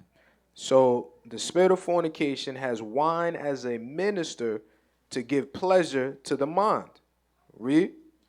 For these two also take away the mind of man. For if a man drink wine to drunkenness, it disturbeth the mind with filthy thoughts, leading to fornication. So that's what's to be understood. It's not saying, wine is off limits. But for if a man drink wine to drunkenness, that means in excess. Right? So to each his own. You know what I mean? For one person, it could be a cup of wine and they're out. But it's up to us to have that discernment to know, listen, I'm not myself. Maybe wine is not for me altogether. Maybe strong drink is not for me altogether. We all got to discern whether these things are for you. If you know you're one of those people and you're hearing this, through the Spirit of the Most High, maybe you should put it down. Maybe drinking is not for you, right? Because you see somebody drink 2 cups, doesn't mean you can handle 2 cups. That's on our discernment. It's about drinking to drunkenness. So when you feel yourself at that level, where you should never feel yourself at that level because it's already too late, right?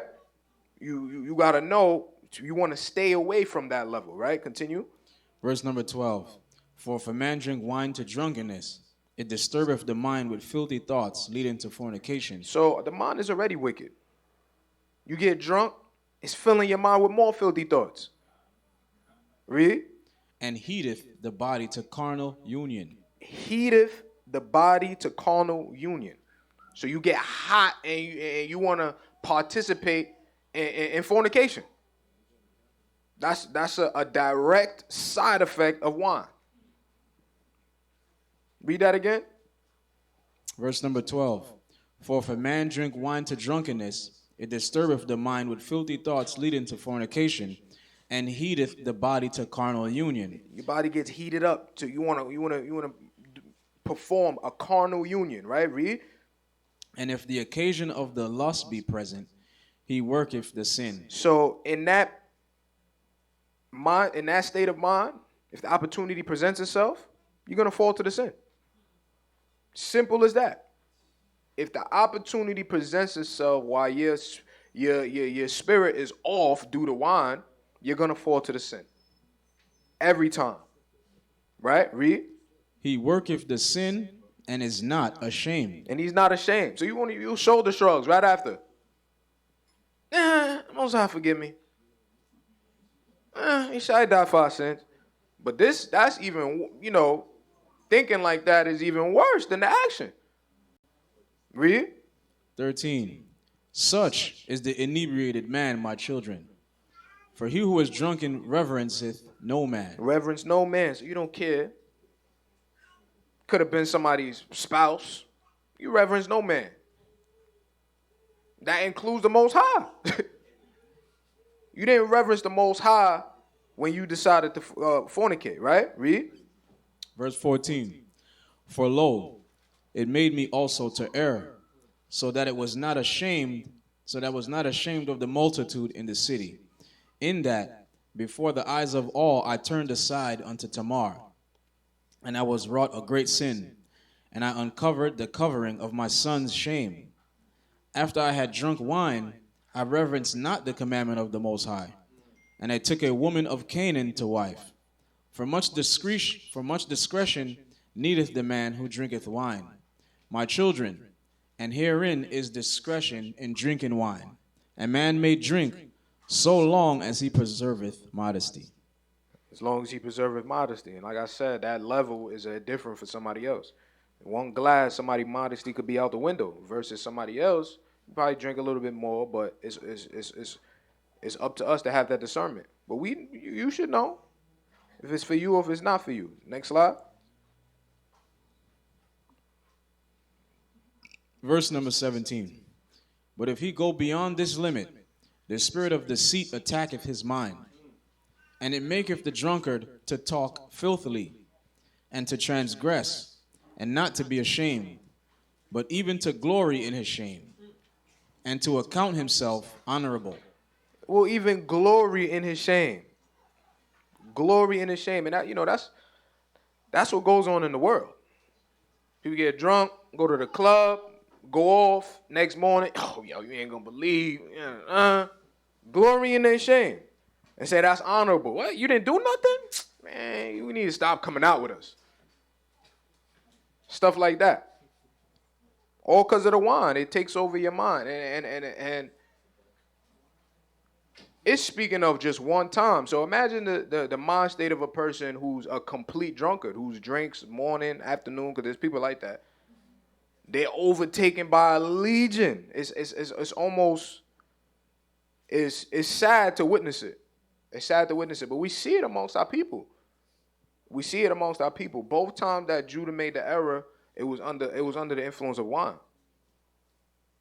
With the Canaanite woman and Tamar, before he went to the other city, he drank a little bit of wine. He got there, he didn't even really recognize her. He didn't, it didn't line up to think to himself that it could be her because he's in another city. Right? Read. Verse 18. He that committeth fornication is not aware when he suffers loss, and is not ashamed when put to dishonor. For even though a man be a king and commit fornication, he is stripped of his kingship by becoming the slave of fornication. As I myself also suffered, for I gave my staff, that is, the stay of my tribe. So he's warning pretty much what Yeshaya said. He said, if you know the truth shall set you free. He who's in sin is in bondage to sin. Says you become a slave to fornication when you fall to it. Says you become a slave. It's like you can't let it go. You could be a king. No matter how bold of a man you are, you slip, it has you in his grasp now. Satan has you, right? You in bondage. So this is what he's explaining. He said, don't let wine get you there, because if it does, you're going to be in prison, spiritual prison. A slave. You're not going to know how to stop. The spirit took over you, right? Read. Verse 20.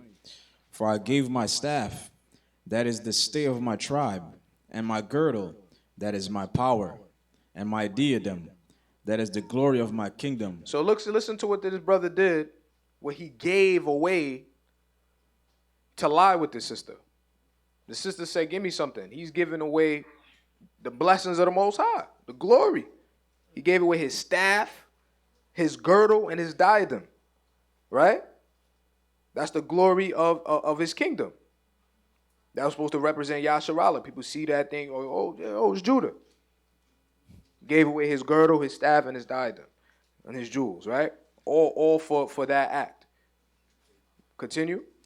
Verse 21. And indeed, I repented of these things.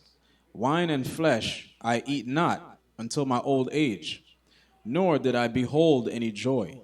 So he afflicted himself. He became a vegan, and he stayed away from wine. He afflicted himself till he was in old age, because as repentance to the Most High, right? Read. Next slide. The four evil spirits. Verse 22, chapter 3. And the angel of the Most High showed me that forever do women bear rule over king and beggar alike. And from the king they take away his glory, and from the valiant man his might. Start from the top, Salakia. From the top, yeah. The four evil spirits. And the angel of the Most High showed me that forever. How long? Forever. How long? Forever. Come on. Do women bear rule over king and beggar alike. So these are things Father Judah is warning his sons of. You got to understand. You could be a king, prince of a country. Doesn't matter. We know in our modern days, complete wars have started over women. Right? Continue. Verse 23. And from the king they take away his glory, and from the valiant man his might, and from the beggar even that little which is the state of his poverty. Verse 24. Observe therefore, my children, the right limit in wine, for there are in it four evil spirits, of lust, of hot desire, of profligacy, of filthy lucre. So profligacy is, like a wasteful lust. Like you want something that you don't even need and you just wasting it. The way you could see these celebrities in modern day times, profligacy. They covet large amounts of money just to go into a strip club and throw it. That's profligacy. You want large amounts of things for vain reasons. You don't even need it and you want it for wicked reasons, right? Continue. Verse 25. If ye drink wine in gladness, be ye modest in the fear of the Most High. For if in your gladness the fear of the Most High departeth, then drunkenness ariseth, and shamelessness stealeth in. So it's it's important to just know that balance. It's important to know it within yourself. And when you are drinking, to drink in the fear of the Most High. Like, be scared to have another cup if you already had 3. Like, just think about the Most High. In fear of the Most High. Know your limit. That's the only way we're going to apply that. That's the only way. In the fear of the Most High. That's why Judah threw that in. It's not enough to know the testament of Judah that he went off. He had to say, listen, forget what I'm saying. Drink it in the fear of the Most High. That you don't go over your limit. He said, understand, know your limit. It's like a grandparent speaking to you like, listen, I done went through it. Listen to me. Right? So read that last verse over. Verse number 26. For if in your gladness the fear of the Most High departeth, then drunkenness ariseth and shamelessness stealeth in. So if you drink too much, that's what happens. The fear of the Most High leaves. Like you started off, maybe I shouldn't, and then you convince yourself to drink it anyway. Now you don't even care about the fear of the Most High. Cups is just coming nonstop. Say, yeah, pour me up. And those evil spirits are on you. It's not, it only comes on certain people. No, drunkenness automatically comes with those 4 evil spirits.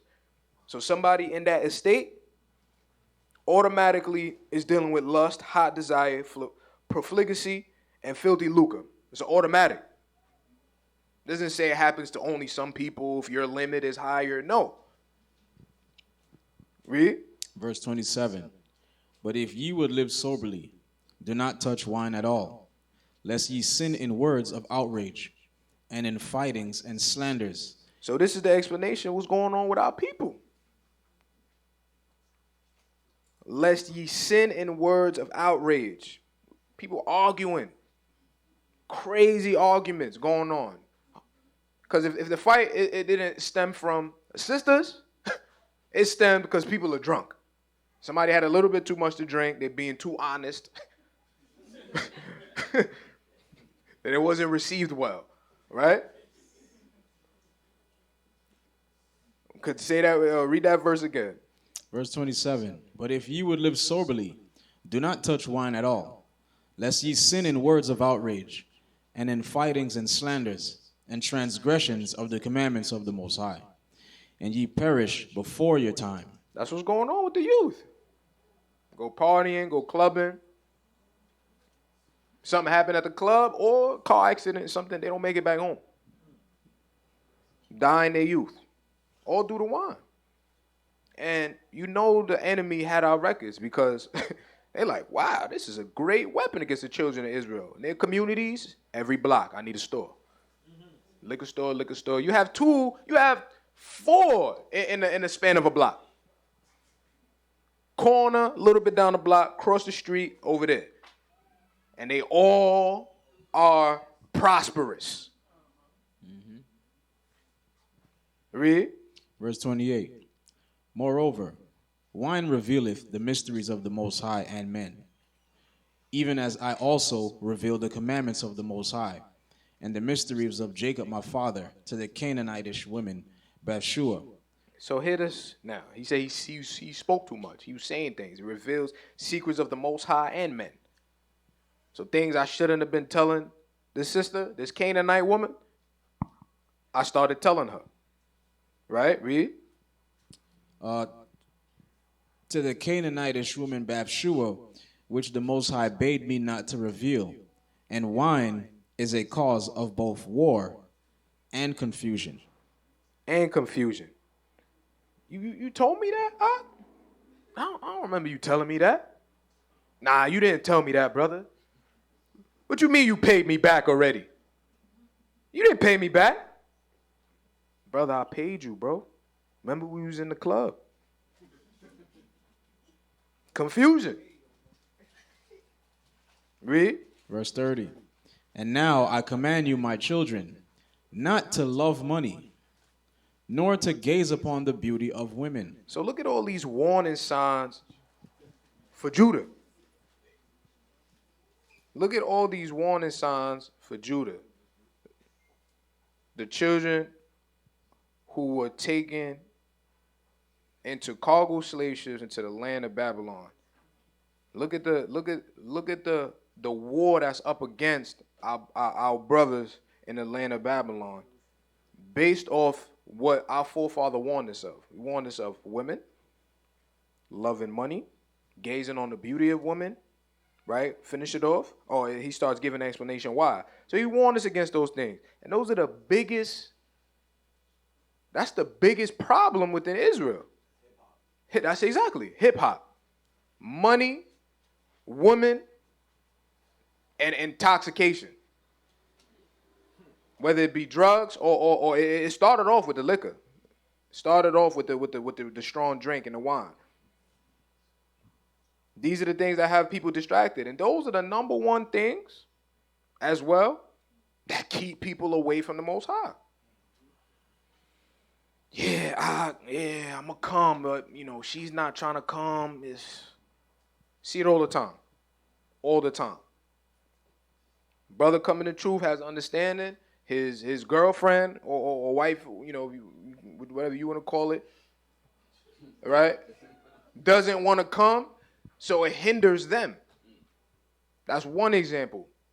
They may be in love with going partying and going clubbing and drinking, getting drunk. Because people don't just drink casually. They drink purposely to get drunk. Yeah. They want overproof stuff. Yeah. They want to get lit. Who said that? That's what it is. That's what's going on in the world. So those getting lit is keeping people away from the truth. They want to be lit.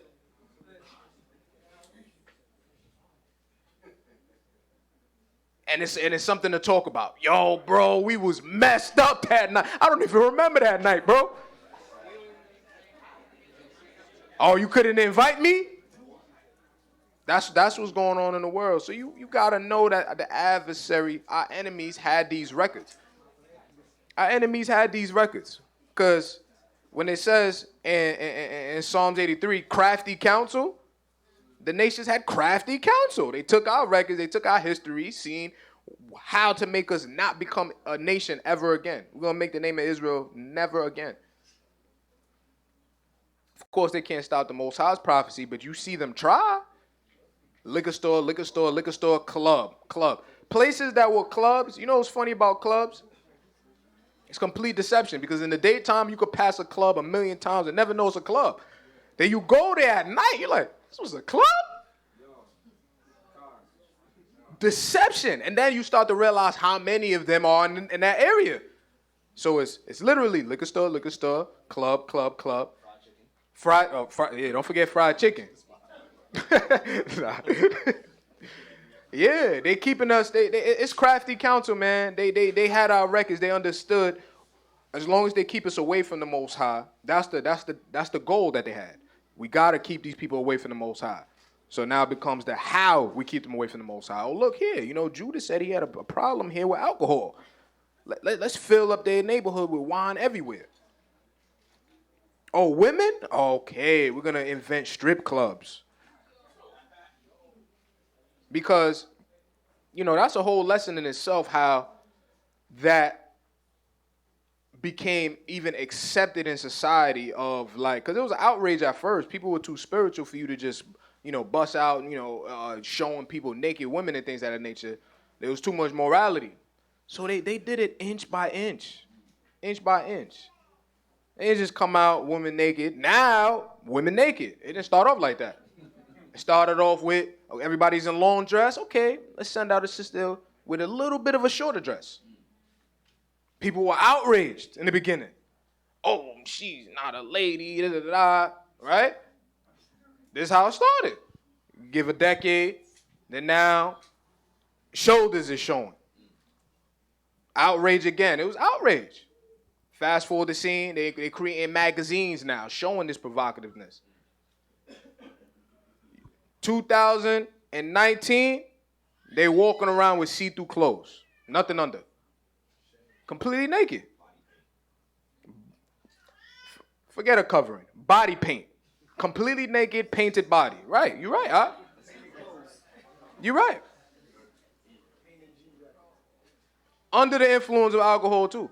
So it's spiritual warfare. It's not a coincidence that they had these things set up like this. It's spiritual warfare, right? So let's pick up on the next verse where you left off. The Testament of Judah, the four evil spirits, chapter 3, verse 30. And now I command you, my children, not to love money, nor to gaze upon the beauty of women. Because for the sake of money and beauty, I was led astray to Bathsheba the Canaanite. For I know that because of these two things shall my race fall into wickedness. So, because of these two things shall Israel fall into wickedness. And he hit it right on the head. And this is why Yeshaya said, see, it wasn't new revelation where Yeshaya said that even if you look upon a woman, you already committed the adultery and fornication. Look how early Judah was warning, don't even look early. Don't even look. Because you looking is gonna, that's a spirit.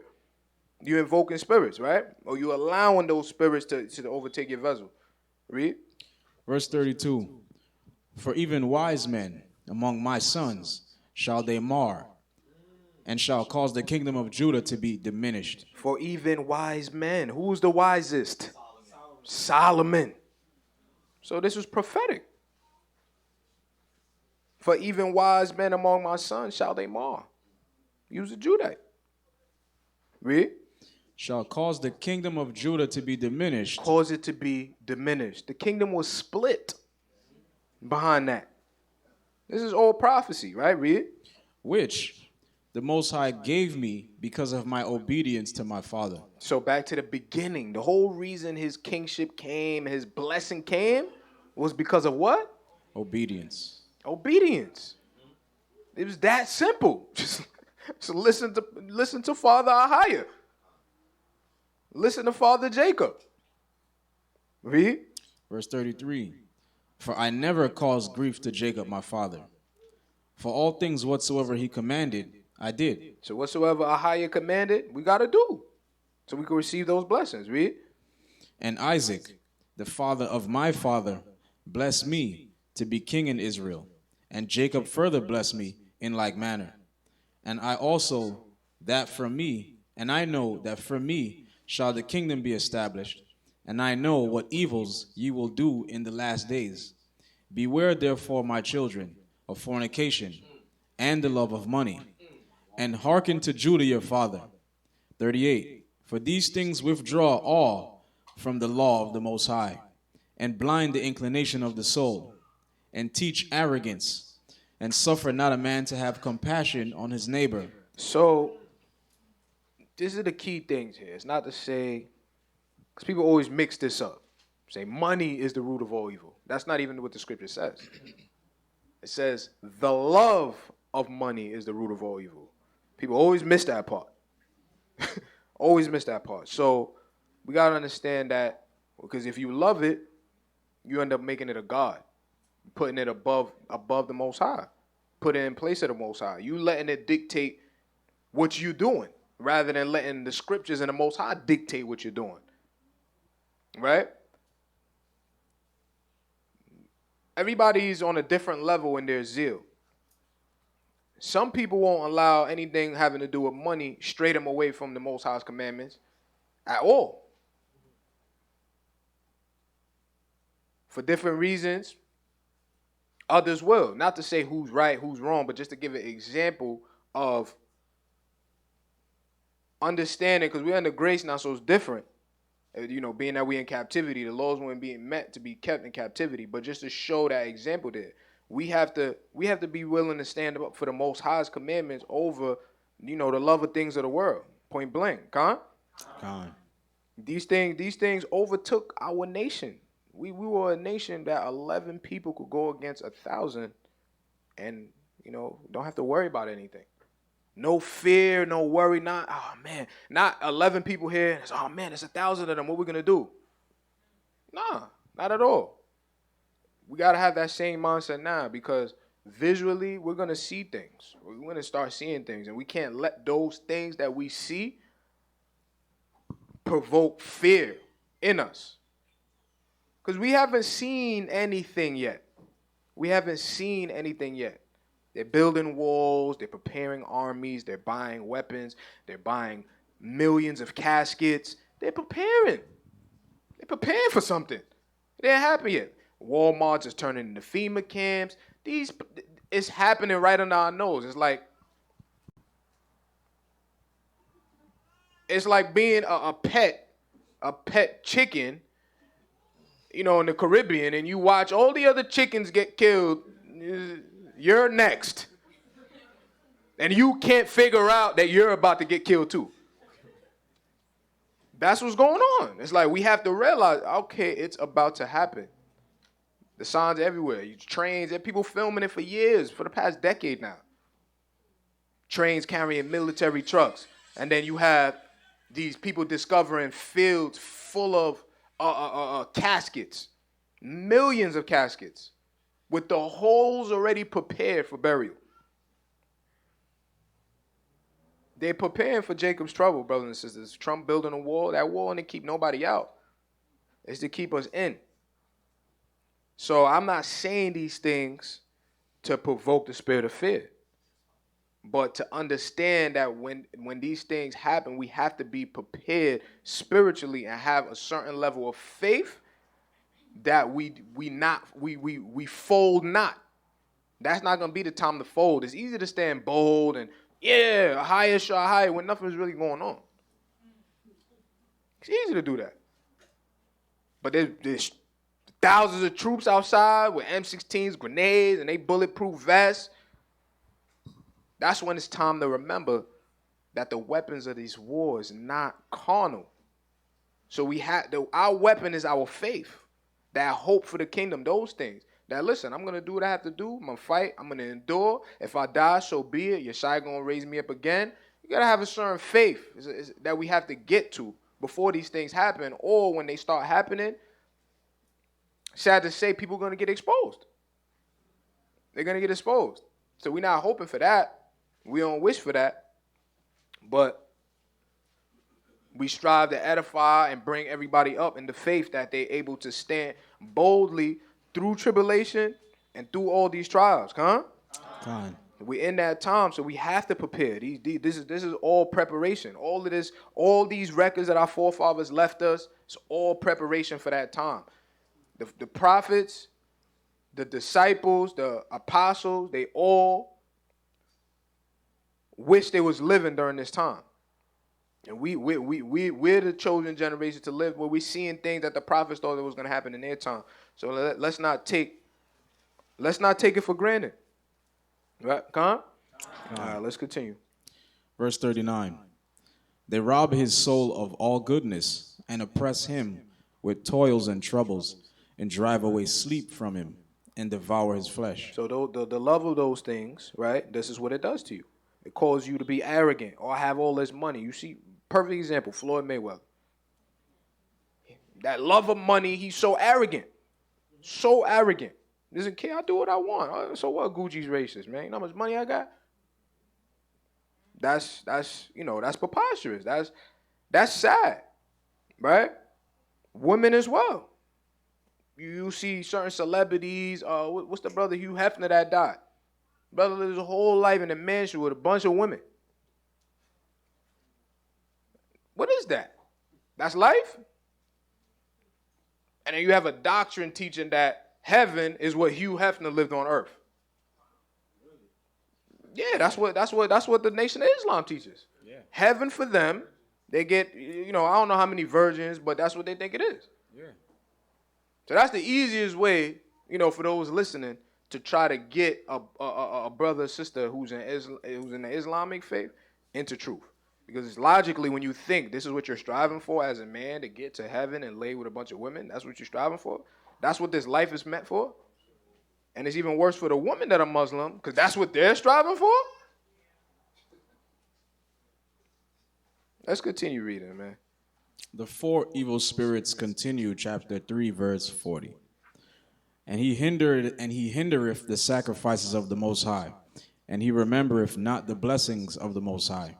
He hearkeneth not to a prophet when he speaketh, and resenteth the words of godliness. That's what's going on in the last days. They don't want to hear this truth. They blinded by women, money, and a good time through liquor. He hindereth the sacrifice of the Most High. Don't want to be a living sacrifice. What? You want me to sacrifice doing what and what? Take what and leave the what?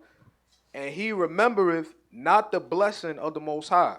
Don't care. You can read them Deuteronomy 28 all you want. They don't want to hear it. Hearkens not to a prophet when he speaketh. They don't want to hear the word. You turn on Elder Rawchaa around certain people, and they start despising them. Will you listen to that again? They don't want to hear it. It's the truth. They don't want to hear the word of the Most High, people prophesying through the scriptures. You coming with the scriptures? You again. This brother.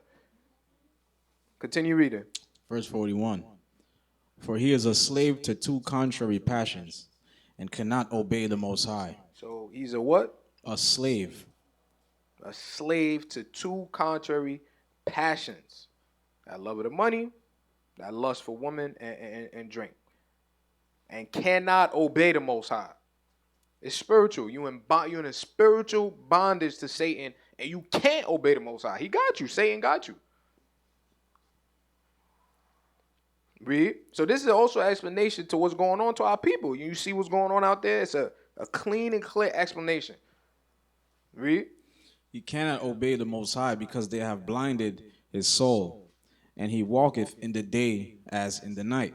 He walks in the day as in the night. That's what's going on. See people raving around, drunk. Like, yo, bro, it's 11 a.m. All these bright colors with a cup in your hand. They ain't even brush your teeth, you smoking. So you rolled up, you did all of that, you didn't even brush your teeth? This is what's going on in the day as in the night. Because they move, in the night, you kind of in secret. They moving like people can't see them. Like, brother, I'm looking at you. I can see you right there. Right there. Right? What's going on? Like, I see you. Read. Verse 42. My children, the love of money leadeth to idolatry, because when led astray through money, men name as gods those who are not gods. And it causeth him who hath it to fall into madness. So this is that, celebrities, worshiping these celebrities as gods because they have money. You had a regular person go street preach, right? And people will walk by. This is how you know celebrities have become gods. People will walk by all day, past the people that street preaching. Look, some people probably give them the finger. Some people do all kinds of things. Let a celebrity just stand there with a book in their hand. How much do those people stop? That's a respect of persons. You made that person a god. You stopped because you know they're rich. That's what's going on in the world. People have become gods to people. They worshiping these people like idols. They call it American Idol. It's not it's right in your face. You a child in school? Who's your idol? Set you up from the beginning. I remember writing papers on who's my idol. It's a twist on words. But they trained us crafty counsel.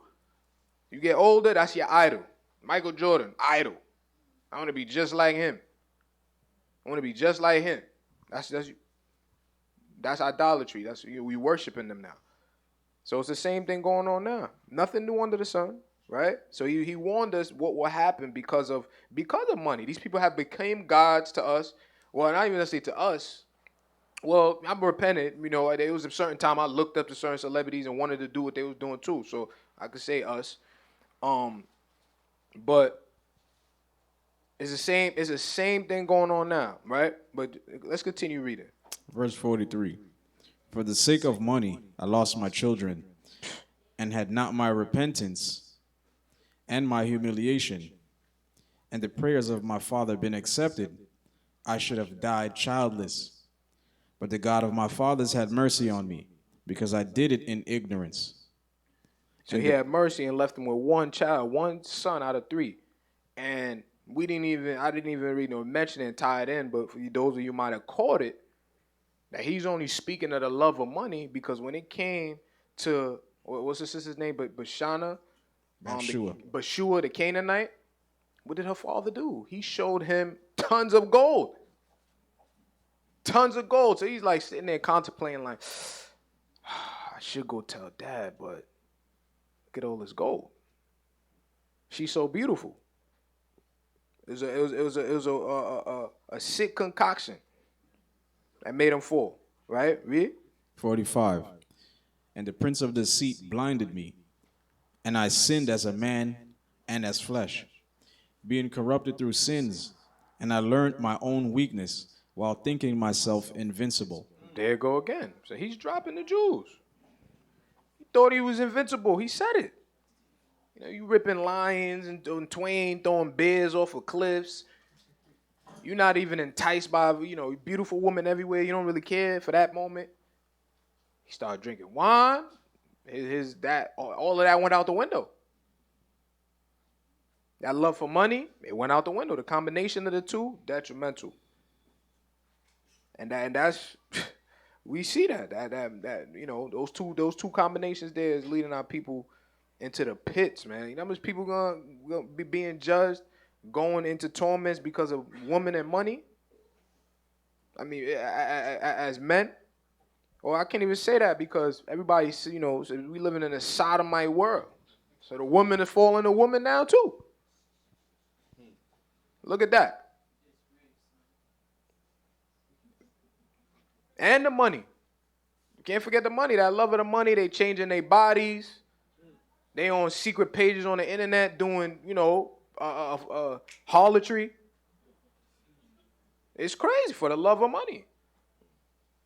Keep reading. Verse 46. Know therefore, my children, that two spirits wait upon man, the spirit of truth and the spirit of deceit. One or the other. That understanding saved my life. I'll never forget. It was just, Elder Rawchaa. It was an Elder Rawchaa lesson. And he brought out Revelations. Listen, the Most High would rather you either be hot or cold. There is no gray area with the Most High. There's no in between. There's no in between. The sooner we realize that, the sooner it'll be better. We'll be better off. So this is what he's saying there. There's only two spirits that reside in man. It's truth or deceit. It's either you operating in Christ or you're acting like you're operating in Christ. And it's deception. And that's where it goes back into the, inward man salvation. It has to be what it is. It's either it's truth or it's deception. Let's read. Verse 47. And in the midst is the spirit of understanding of the mind, to which it belongeth to turn whithersoever it will. And the works of truth and the works of deceit are written upon the hearts of men, and each one of them the Most High knoweth. The heart is wicked above all things. Who can know it?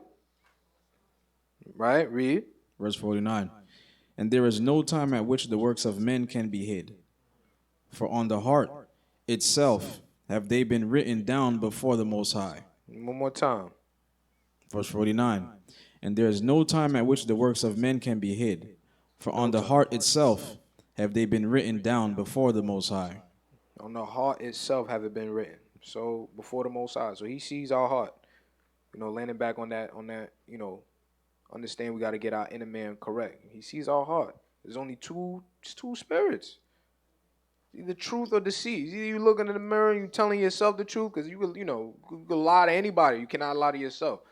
You know what it is when you're looking in the mirror at yourself. Yeah, it's 2019, right? A lot of people still lying to themselves too, right? You're right. Yep, so that's why, it says only the Most High. So let's stick to what the Most High says, right? Read. Verse 50. And the spirit of truth testifieth all things, and accuseth all. And the sinner is burnt up by his own heart, and cannot raise his face to the judge. All right, let's finish it off. Last chapter.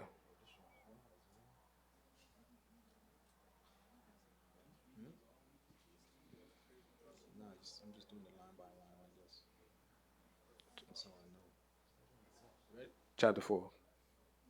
Chapter 4, verse 1. Judah and Levi prophesy.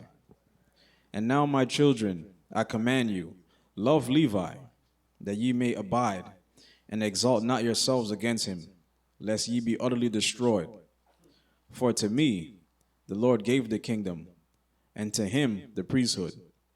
And he set the kingdom beneath the priesthood. So he's given, the hierarchy of how the Most High set things up, being that in the time of it was to warn them, because he was able to see what was going to befall them. Of the children of Israel going up against Moses and Aaron. He's like, explain to them, listen, the Most High blessed Levi with priesthood. He blessed me with kingship. But he's telling them that the priests are above the kings, right? Read. Verse 3. To me he gave the things upon the earth, to him the things in the heavens. So that's why it's above. Kingship is on earth, right? The priesthood is heavenly things, right? Read. As the heaven is higher than the earth, so is the priesthood of the Most High higher than the earthly kingdom, unless it falls away through sin from the Lord and is dominated by the earthly kingdom. Verse 5. For the angel of the Lord said unto me, the Lord chose him rather than thee to draw near to him and to eat of his table and to offer him the first fruits of the choice things of the sons of Israel. But thou shalt be king of Jacob, and thou shalt be amongst them as the sea. For as on the sea, just and unjust are tossed about, some taken into captivity, while some are enriched. So also shall every race of men be in thee. Some shall be impoverished, being taken captive, and others grow rich by plundering the possessions of others. Verse 8. For the kings shall be as sea monsters. They shall swallow men like fishes. The sons and daughters of free men shall they enslave. Houses, lands, flocks, money shall they plunder. And with the flesh of many shall they wrongfully feed the ravens and the cranes. And they shall advance in evil covetousness, uplifted. And there shall be false prophets like tempests. And they shall persecute all righteous men. So that's a huge history lesson of what happened from the time of slavery to modern days, when our people, what did it say? It's a statement, we're like crabs in a barrel, pulling each other down. One get money and then they leave and don't help the community. Or you had during the time of slavery, the house slaves versus the slaves on the field, things of that nature. It was explaining that due to these those specific situations, he was just describing that. Listen, this is what's going to be. Like, first off, he said, you will be many among, it's like, Judah will be many, and the priests will be but a few. There's going to be a lot of them surrounding the priests, and it's going to be like a wave, and the waves in the ocean getting tossed around, where some people are going to be better off than others, right? Let's continue reading. Verse 11. And the Most High shall bring upon them divisions, one against another, and there shall be continual wars in Israel. And among men of another race shall my kingdom be brought to an end, until the salvation of Israel shall come. So people of another race shall take over until the salvation of Israel shall come. It's all prophecy of what happened to us, right? Israel was taken over by the Romans. They took over. They befell us in 40 AD. It's all prophecy here, right? Read. 13. Until the appearing of the Most High God, the Most High power of righteousness, that Jacob and all the Gentiles may rest in peace. And he shall guard the might of my kingdom forever. For the Lord aware to me with an oath that he would not destroy the kingdom from my seed forever. And we know that because Yeshaya is king. He was from the tribe of Judah. So something important here is said that verse 14. Read that again. Verse 14. And he shall guard the might of my kingdom forever. So we are guarded being under Yeshaya. It says the Gentiles shall have rule over us until Yeshua came to save us. So we understand the truth shall set us free is spiritual. You understand that you're under Christ. What we see in the carnal world, we're not part of that. We're living in the kingdom that he established forever when he died on that cross. It already exists. It already exists. So we have to live there. That's what Paul said. You got to live in the spirit. It already happened. We already won. So what sense would it make to be disobedient? Yeshua already won. It's not like he can come and lose. No, it already happened. He already won. The kingdom is forever. So we got to take part in the kingdom now on earth as it is where? In heaven. So this is the hope that we got to operate in. We got to understand that. It's a spirit in that, understanding that we already won. The spirit in that. That's the hope we got to look forward to. So when we see certain tribulation, it's a joke. What are y'all doing? Y'all serious? There's nothing to be fearful about. None of that. Right, read. The prophecy of Yeshua. Verse 15.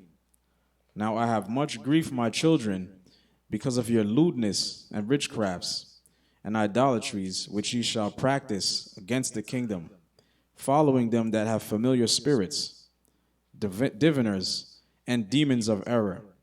Ye shall make your daughters singing girls and harlots, and ye shall mingle in the abominations of the Gentiles. See?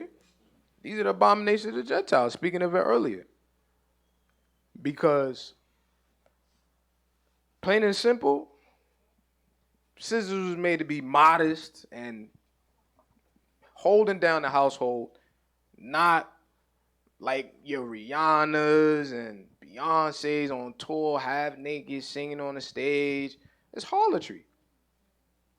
That wasn't what the Most High created sisters to do.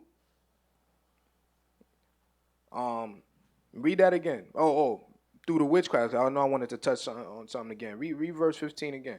Verse it's all 15. prophetic. Now I have much grief, my children, because of your lewdness and witchcrafts and idolatries, which ye shall practice against the kingdom, following them that have familiar spirits. That you shall practice against the kingdom. So these sins are in a direct opposition to everything Yeshua established. Those sins are against the kingdom. Why would you want to do things against the kingdom? These witchcraft idolatries, you're going against everything Yeshua already established. The kingdom exists. It's on heaven. He's just going to come down. It's already there. You're going to go against it? This is what's going on. Why I went back over that, because it's a perspective. Mentally, if you know that you're going against the kingdom. Mentally, if you know angels are watching you every move. These are things that protect you. This understanding protects you against yourself. Right? So, keep reading. Which, because of your lewdness and witchcrafts and idolatries, which ye shall practice against the kingdom, following them that have familiar spirits, diviners and demons of error. That those familiar spirits, following those that have familiar spirits. Those are those psychics and things of that nature. The things that they know is because of spirits that were on the earth already. That certain things were revealed unto them. It's familiar spirits. They know what's going on. Certain things were revealed to them. That's the only. It's on the left hand side. Like Elder Rawchaa said, you see modern day. You see these sisters. What they doing? Scrambling eggs. That's how that's what it is. They scrambling eggs, trying to get husbands. This is what it's talking about. That same witchcraft, right? And they believe in the power because of these familiar spirits. Tell them a couple things that happened to them when they were young. And this is a stranger. How are you telling me this? So they gain faith in that person. Read. Verse 16. Ye shall make your daughters singing girls and harlots, and ye shall mingle in the abominations of the Gentiles. For which things sake the Lord shall bring upon you famine and pestilence, death and the sword, beleaguering by enemies, and revelings of friends, the slaughter of children, the rape of wives, the plundering of possessions, the burning of the temple of the Most High, the laying waste of the land, the enslavement of yourselves among the Gentiles. So it got worse and worse. He told them what's going to happen from the beginning to the very end. When it all starts off real, not that bad. It starts off real crazy. He said, for the Lord's sake shall bring upon you famine and pestilence. So famine and pestilence in the land. We got to go to Egypt now because it's famine. People were sinning. Death and sword. Now we losing wars. Right? Beleaguering by enemies. Enemies is overtaken. Revelings of friends. Amongst our own community is revelings going on. Right? The slaughter of children. Now the children are dying young. Raping of wives. So you look at slavery. Even before slavery, these things were going on in our own community. Right? Read. Verse 18. And they shall make some of you eunuchs for their wives, until the Most High visit you, when with perfect heart ye repent and walk in all his commandments. When what? When with perfect heart ye repent and walk in all his commandments. Perfect heart. That heart got to be in the right place. It ain't a movie where we acting. This ain't a script. It got to be from the heart. It has to be for real, right? Because there's only two spirits within the man's heart, truth and deceit. Read. And he bring you up from captivity among the Gentiles. And after these things shall a star arise to you from Jacob in peace. Come on. Verse 21. And a man shall arise from my seed, like the Son of Righteousness, walking with the sons of men in meekness and righteousness. Verse 23. And no sin shall be found in him. How much? No sin shall be found in him. Come on. And the heavens shall be opened unto him to pour out the Spirit, even the blessing of the Holy Father. So look at that prophecy right there. That's exactly what happened when Yeshua got out the water, right? Read. And heavens, he shall. The sky opened up. This is my beloved Son in whom I'm well pleased. This is what it's talking about. Read. And he shall pour out the Spirit of grace upon you, and ye shall be unto him sons in truth, and ye shall walk in his commandments first and last. First and last. The commandments are not done away with, right? Read. 26. Then shall the scepter of my kingdom shine forth, and from your root shall arise a stem, and from it shall grow a rod of righteousness to the Gentiles, to judge and to save all that call upon the Most High. No, only Israel that call upon the Most High. To save all that call upon the Most High. Come on. So that's that right there. So, the Most High prophesied these things from the very beginning. Things we seen happen in the end, it was already written. And that's kind of something that's hard for people to understand in terms of, like, the Most High not bound by time. When you read in scriptures and it's going from front to past, the scriptures are written from a perspective, understanding that Yeshua already won. It already happened. Dominion was given to him in heaven and earth. He's sitting on the right hand of the Father. We just got to do the right thing to end up where we need to end up. But we got to understand that, guess what? Hell was never meant for us. It was never meant for us. So the Father didn't set us up to lose. It's not a setup for us to lose. It's not a lottery system. He gave us the scriptures. He gave us the key. So just in the simplicity of Yeshua, let's follow the law, statutes, and commandments in the spirit of love and charity with a perfect heart. Con. Next slide. The kingdom of heaven prophesied. Verse 27. And after these things shall Abraham and Isaac and Jacob arise unto life, and I and my brethren shall be chiefs of the tribes of Israel. Verse 28. Levi first, I the second, Joseph the third, Benjamin the fourth, Simeon the fifth, Issachar the sixth, and so all in order. And the Most High blessed Levi, and the angel of the presence, me, the powers of glory, Simeon, the heaven, Reuben. So these are the blessings and the establishments that's going to happen in the kingdom of heaven, what the tribes are going to be over, right? Start that part over again. Verse 29. And the Most High blessed Levi, and the angel of the presence, me, the powers of glory. So the powers of glory are under Levi, the angel of the presence, and Judah, right? Read. The powers of glory, Simeon, the heaven. So Simeon is going to be over the heaven, right? Reuben, the earth. Come on. Issachar, the sea. Zebulon, the mountains. Joseph, the tabernacle. Benjamin, the luminaries. Dan, Eden. Naphtali, the sun. Gad, the moon, and Asher. Verse 30, and ye shall be the people of the Most High, and have one tongue, and there shall be no spirit of deceit of Beliar, for he shall be cast into the fire forever. Verse 31. He shall be cast into the fire forever. So this is speaking of after the 1,000-year reign. Read. Verse 31.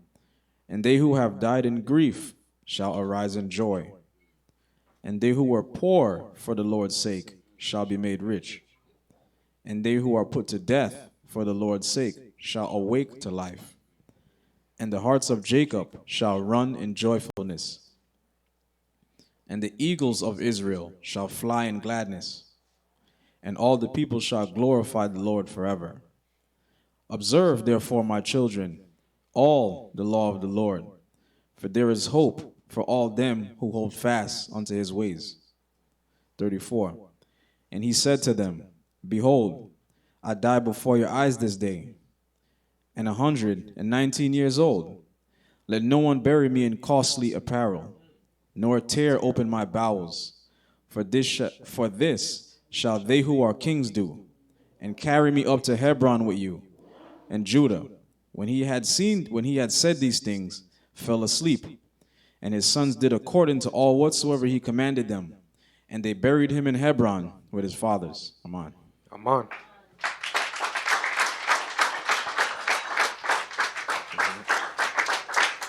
All praise to the Most High.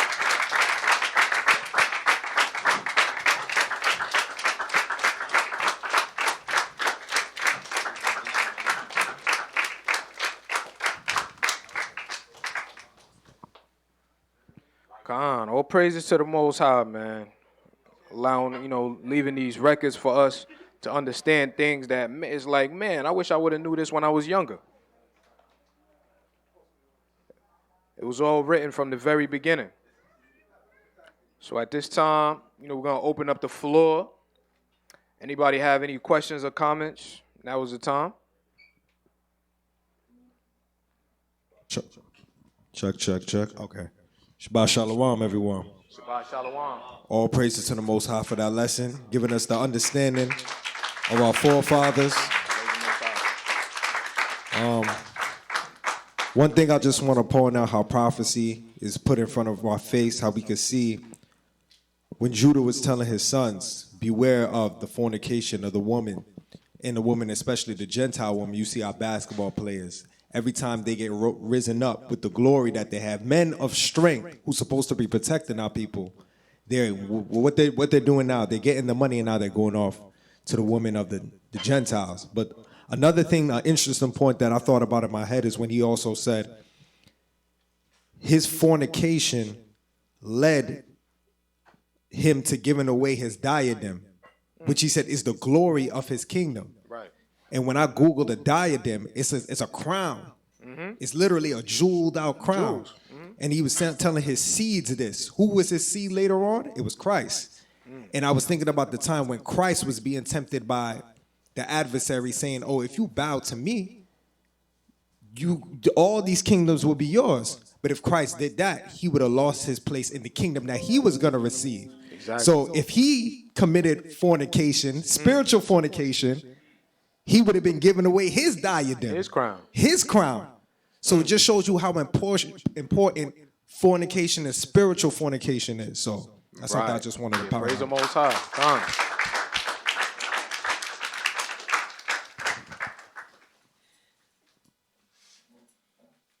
Anybody have a comment? Shalom, family.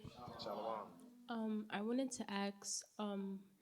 It said that Levi would inherit presence. The spirit of angel of the presence. What does that mean? Like, what does that inheritance mean for No. Levi? It didn't say that he's gonna inherit the angel of the presence. The angel of the presence, him and Judah. It was side by side. It was naming them three will receive the glory of the kingdom.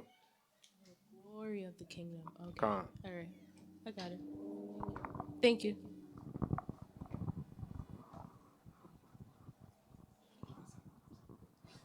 All right. So all praise to the Most High. So at this time, let's get the Most High praise, man. Let's get the Most High praise. Praise the Most High, man. All praises to Ahaya Shahaya. Ba'ashem Yeshai wa Wak Kwadash.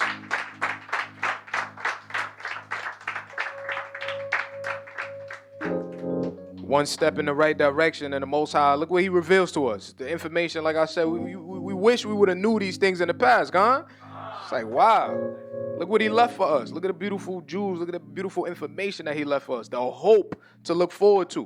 We always got to keep that hope in the forefront of our minds. For the kingdom of heaven is at hand, and it's already ours if we do what was right, huh?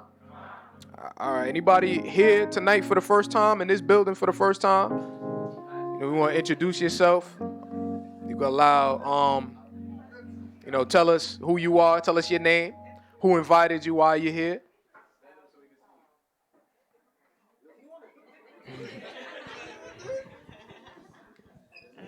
Yeah, sis, you can stand up, don't be shy. Shalom. Shalom, sis, shalom. Sis Vanessa from upstate. I go to G.O.C.C. I'm in upstate. Okay, praise the Most High. I've been in the truth since 2014.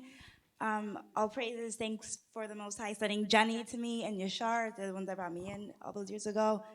And yeah. Praise the Most High. Welcome. Anybody else here for the first time? No, don't be shy. We're going to find you. It's a small place. I'm Tarkat from upstate, and I came up here to drop off a sister, and Casey and them gave us the address. Oh, praise the Most High. Oh, so you didn't plan to come to the Shabbat? Huh? It's been a long day. I slept for like a couple hours. But you made it. You see how the Most High work? Yeah. You made it here anyway. Praise the Most High. Welcome. Ain't nothing wrong with rest, but the Most High say, I need you here for that lesson.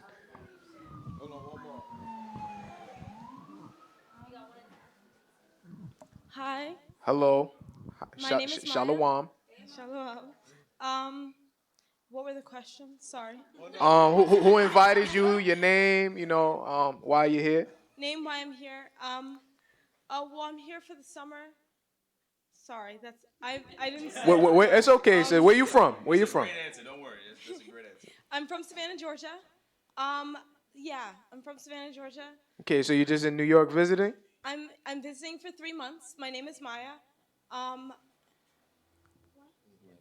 Praise the Most High. Who invited you, sis? To cough. Okay, to cough. Oh, yeah. Praise the Most High. Well, welcome. Welcome. Thanks for coming. Praise the Most High. It's a blessing to have you all. Any other first timers? Yeah, well, we'll surprise them when they get out. All right, so for now, we got one more. Just whisper it if you want to. Hey, sis, I never seen you before. Shabbat Shalom. Okay, she's been here. Oh, wait, hold on. We got one more person. We got one more. Okay. Almost got away. Microphone in front of your face. Almost got away. Said we will find Shalom. I'm Sister Sheree. I'm from the tribe of Benjamin. I go to the location in the Bronx. I've been attending for a month, and most high willing, I finally made it to this one because, all praises. So, hi, sisters and brothers. Shabbat Shalom. Welcome, sis. Praise the Most High. Hello. Shalom, sis. Shalom. My name is Amber. I'm from Brooklyn. Who invited you? Actually, nobody invited me. I was on Broadway Junction one day and I saw you guys preaching. Oh, praise to the Most High. Welcome. Welcome. Praise the Most High.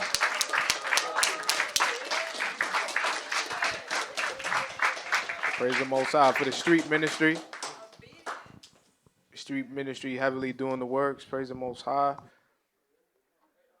For the fruits. Okay, there's one more person, but, I guess we'll get them to introduce themselves. There's one more person? Oh, okay. Oh, here they are. Shabbat Shalom, sis. Yeah, we couldn't let anybody get away.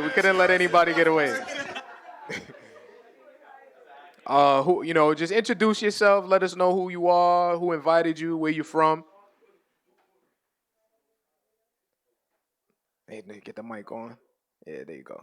You can hear me? Yeah, there you go, loud and clear. Hi, my name is Davida, and I'm from around here. Are you from Brooklyn? Yeah. Canarsie? Yeah. How'd you find out about the church? They were preaching out by the L train. Oh, they were preaching by the L train. Praise the Most High. Welcome, my sister. Welcome. Street preaching ministry is working. We got a question? Go ahead, sis. Comment? All praises to the Most High for street preaching and to the obedient, I don't want to say guests, but to the obedient sisters who listened and was obedient to come. So we welcome you. And I just want to say, sisters are representing tonight. Whoa. Con. Praise the Most High. It's a full house.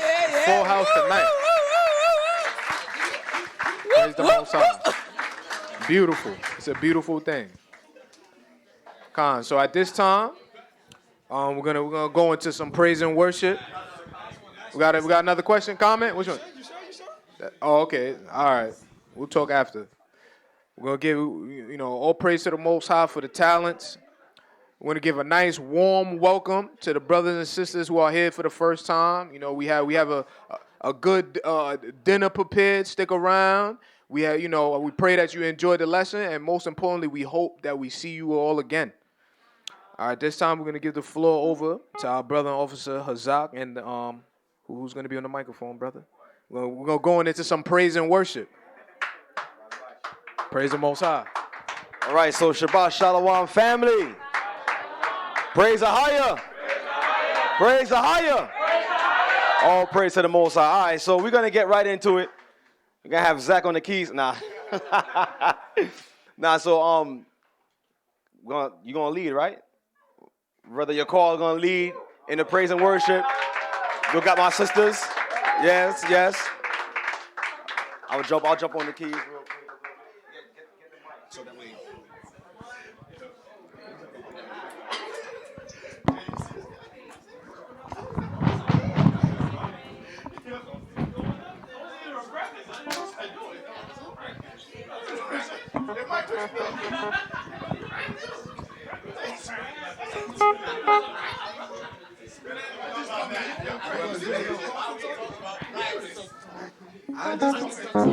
One, two. Again? Nah, bro.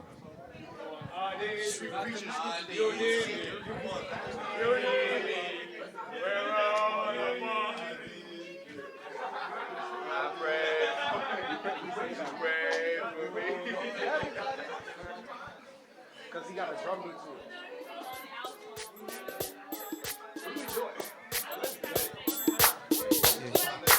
Hold on. Everybody start clapping your hands. This is the only day we get to praise the Most High. Come on. We here to praise the Most High, the creator of heaven and earth, the God of our fathers. All right.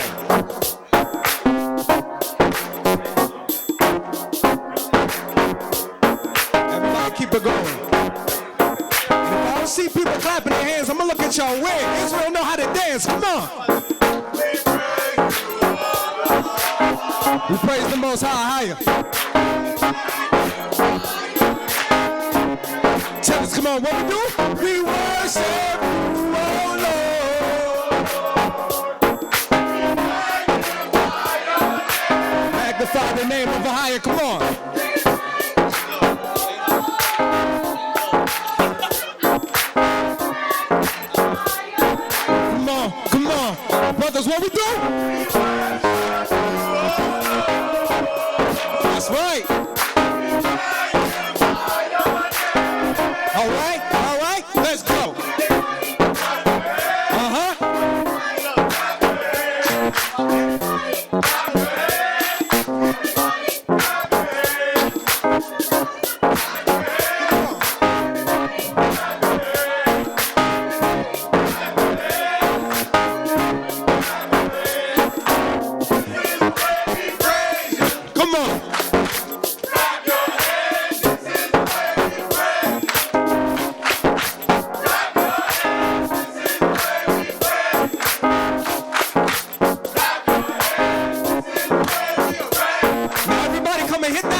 Soprano sounding good, okay. All right, sisters, come on. All right, we sounding like mighty men up in here. Come on. All praises, let's go.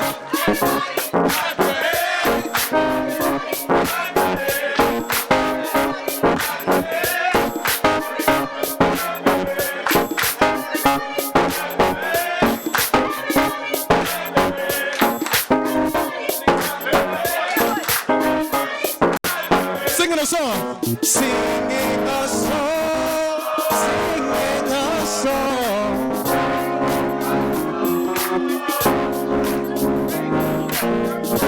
In the Lord. Y'all keep me on track. Keep me on track.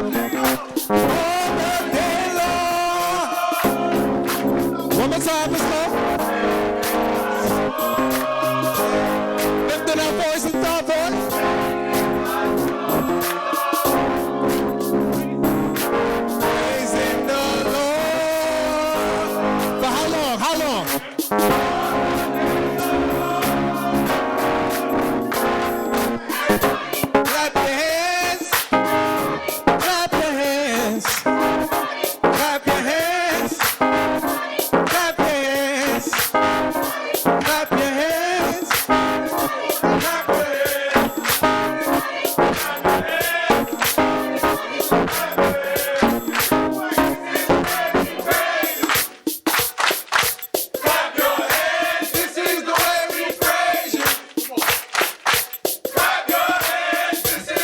If you praising the Most High, clap your hands right now.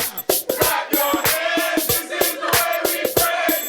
I better see flies flying up in here. Clap your hands, this is the way we praise. Clap your hands, this is the way we praise. Come on. It's the way we praise the Most High higher.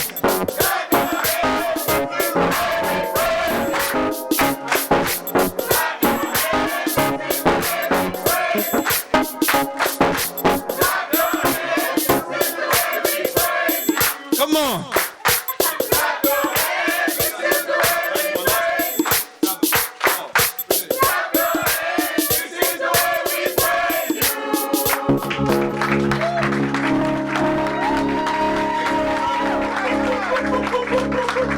Praise the Most High. All praises to the Most High higher for this night.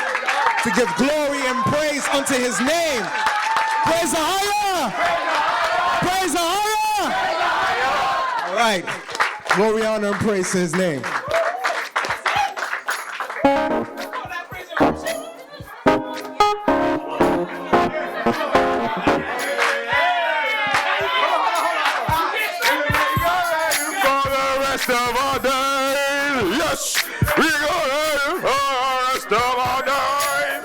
So we got one more song. We got one more song. All right, one more song. Y'all behave, okay?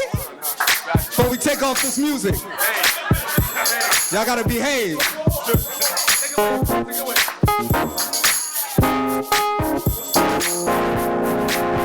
All right. Everybody get ready, all right? This is our sanctuary right now.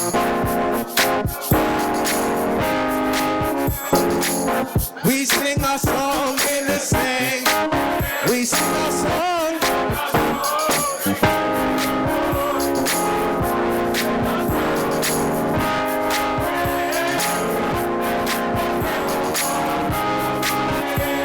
Yes.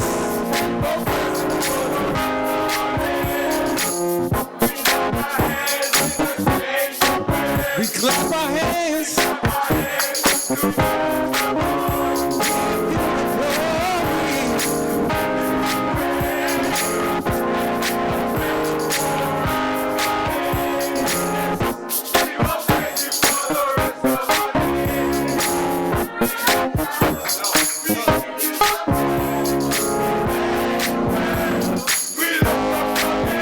Lift up your name, Son of Ahia, the coming Messiah.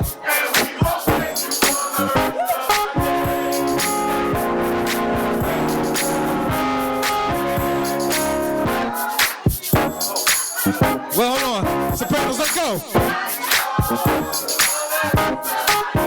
sopranos and altos. Come on, let's go. Brothers, let's go. Y'all sounding strong up in here. Come on, let's go.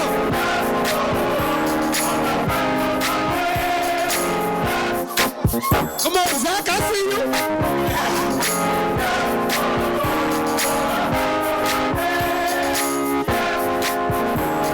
Everybody all together.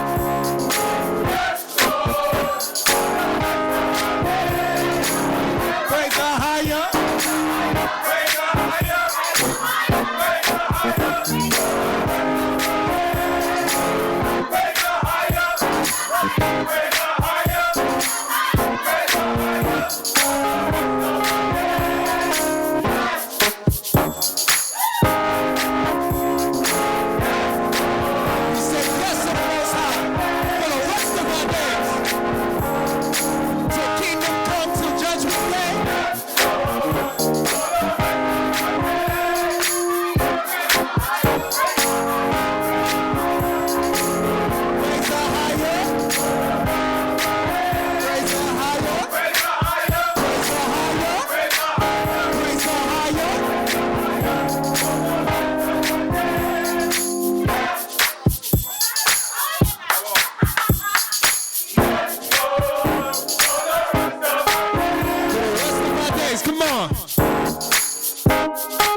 and glory to the Most High.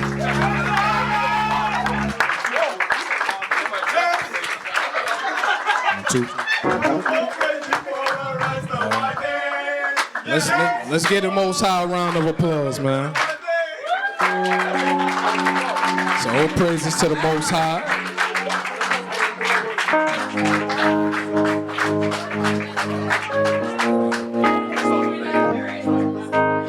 All right, for the brothers and sisters online, we want to give you a warm Shabbat Shalom.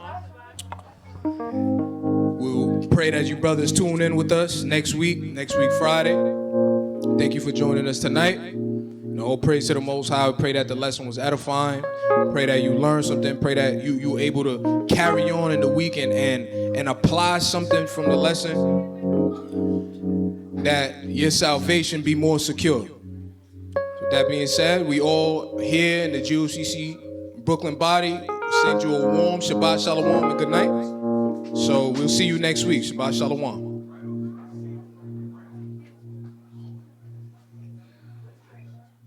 Shalom. Right? So no, not yet. Peace and blessings. We are the Gathering of Christ Church, New York City, a family who adheres to the sacred laws of the earth administered to Christ down to his father's children of Israel, whom are scattered abroad. We would like to invite you to join us in our law classes, which are held every Sabbath beginning at 1 p.m. during the winter season and 2 p.m. during the summer season, under the tutelage of Regional Elder Gabar and leadership. Since nations are built on families, our focus is to awaken our people, bring them back to their original heritage which was once forgotten, and to come back to the law, statutes, and commandments, together as one under Christ. Hear, O Israel, the Lord our God is one.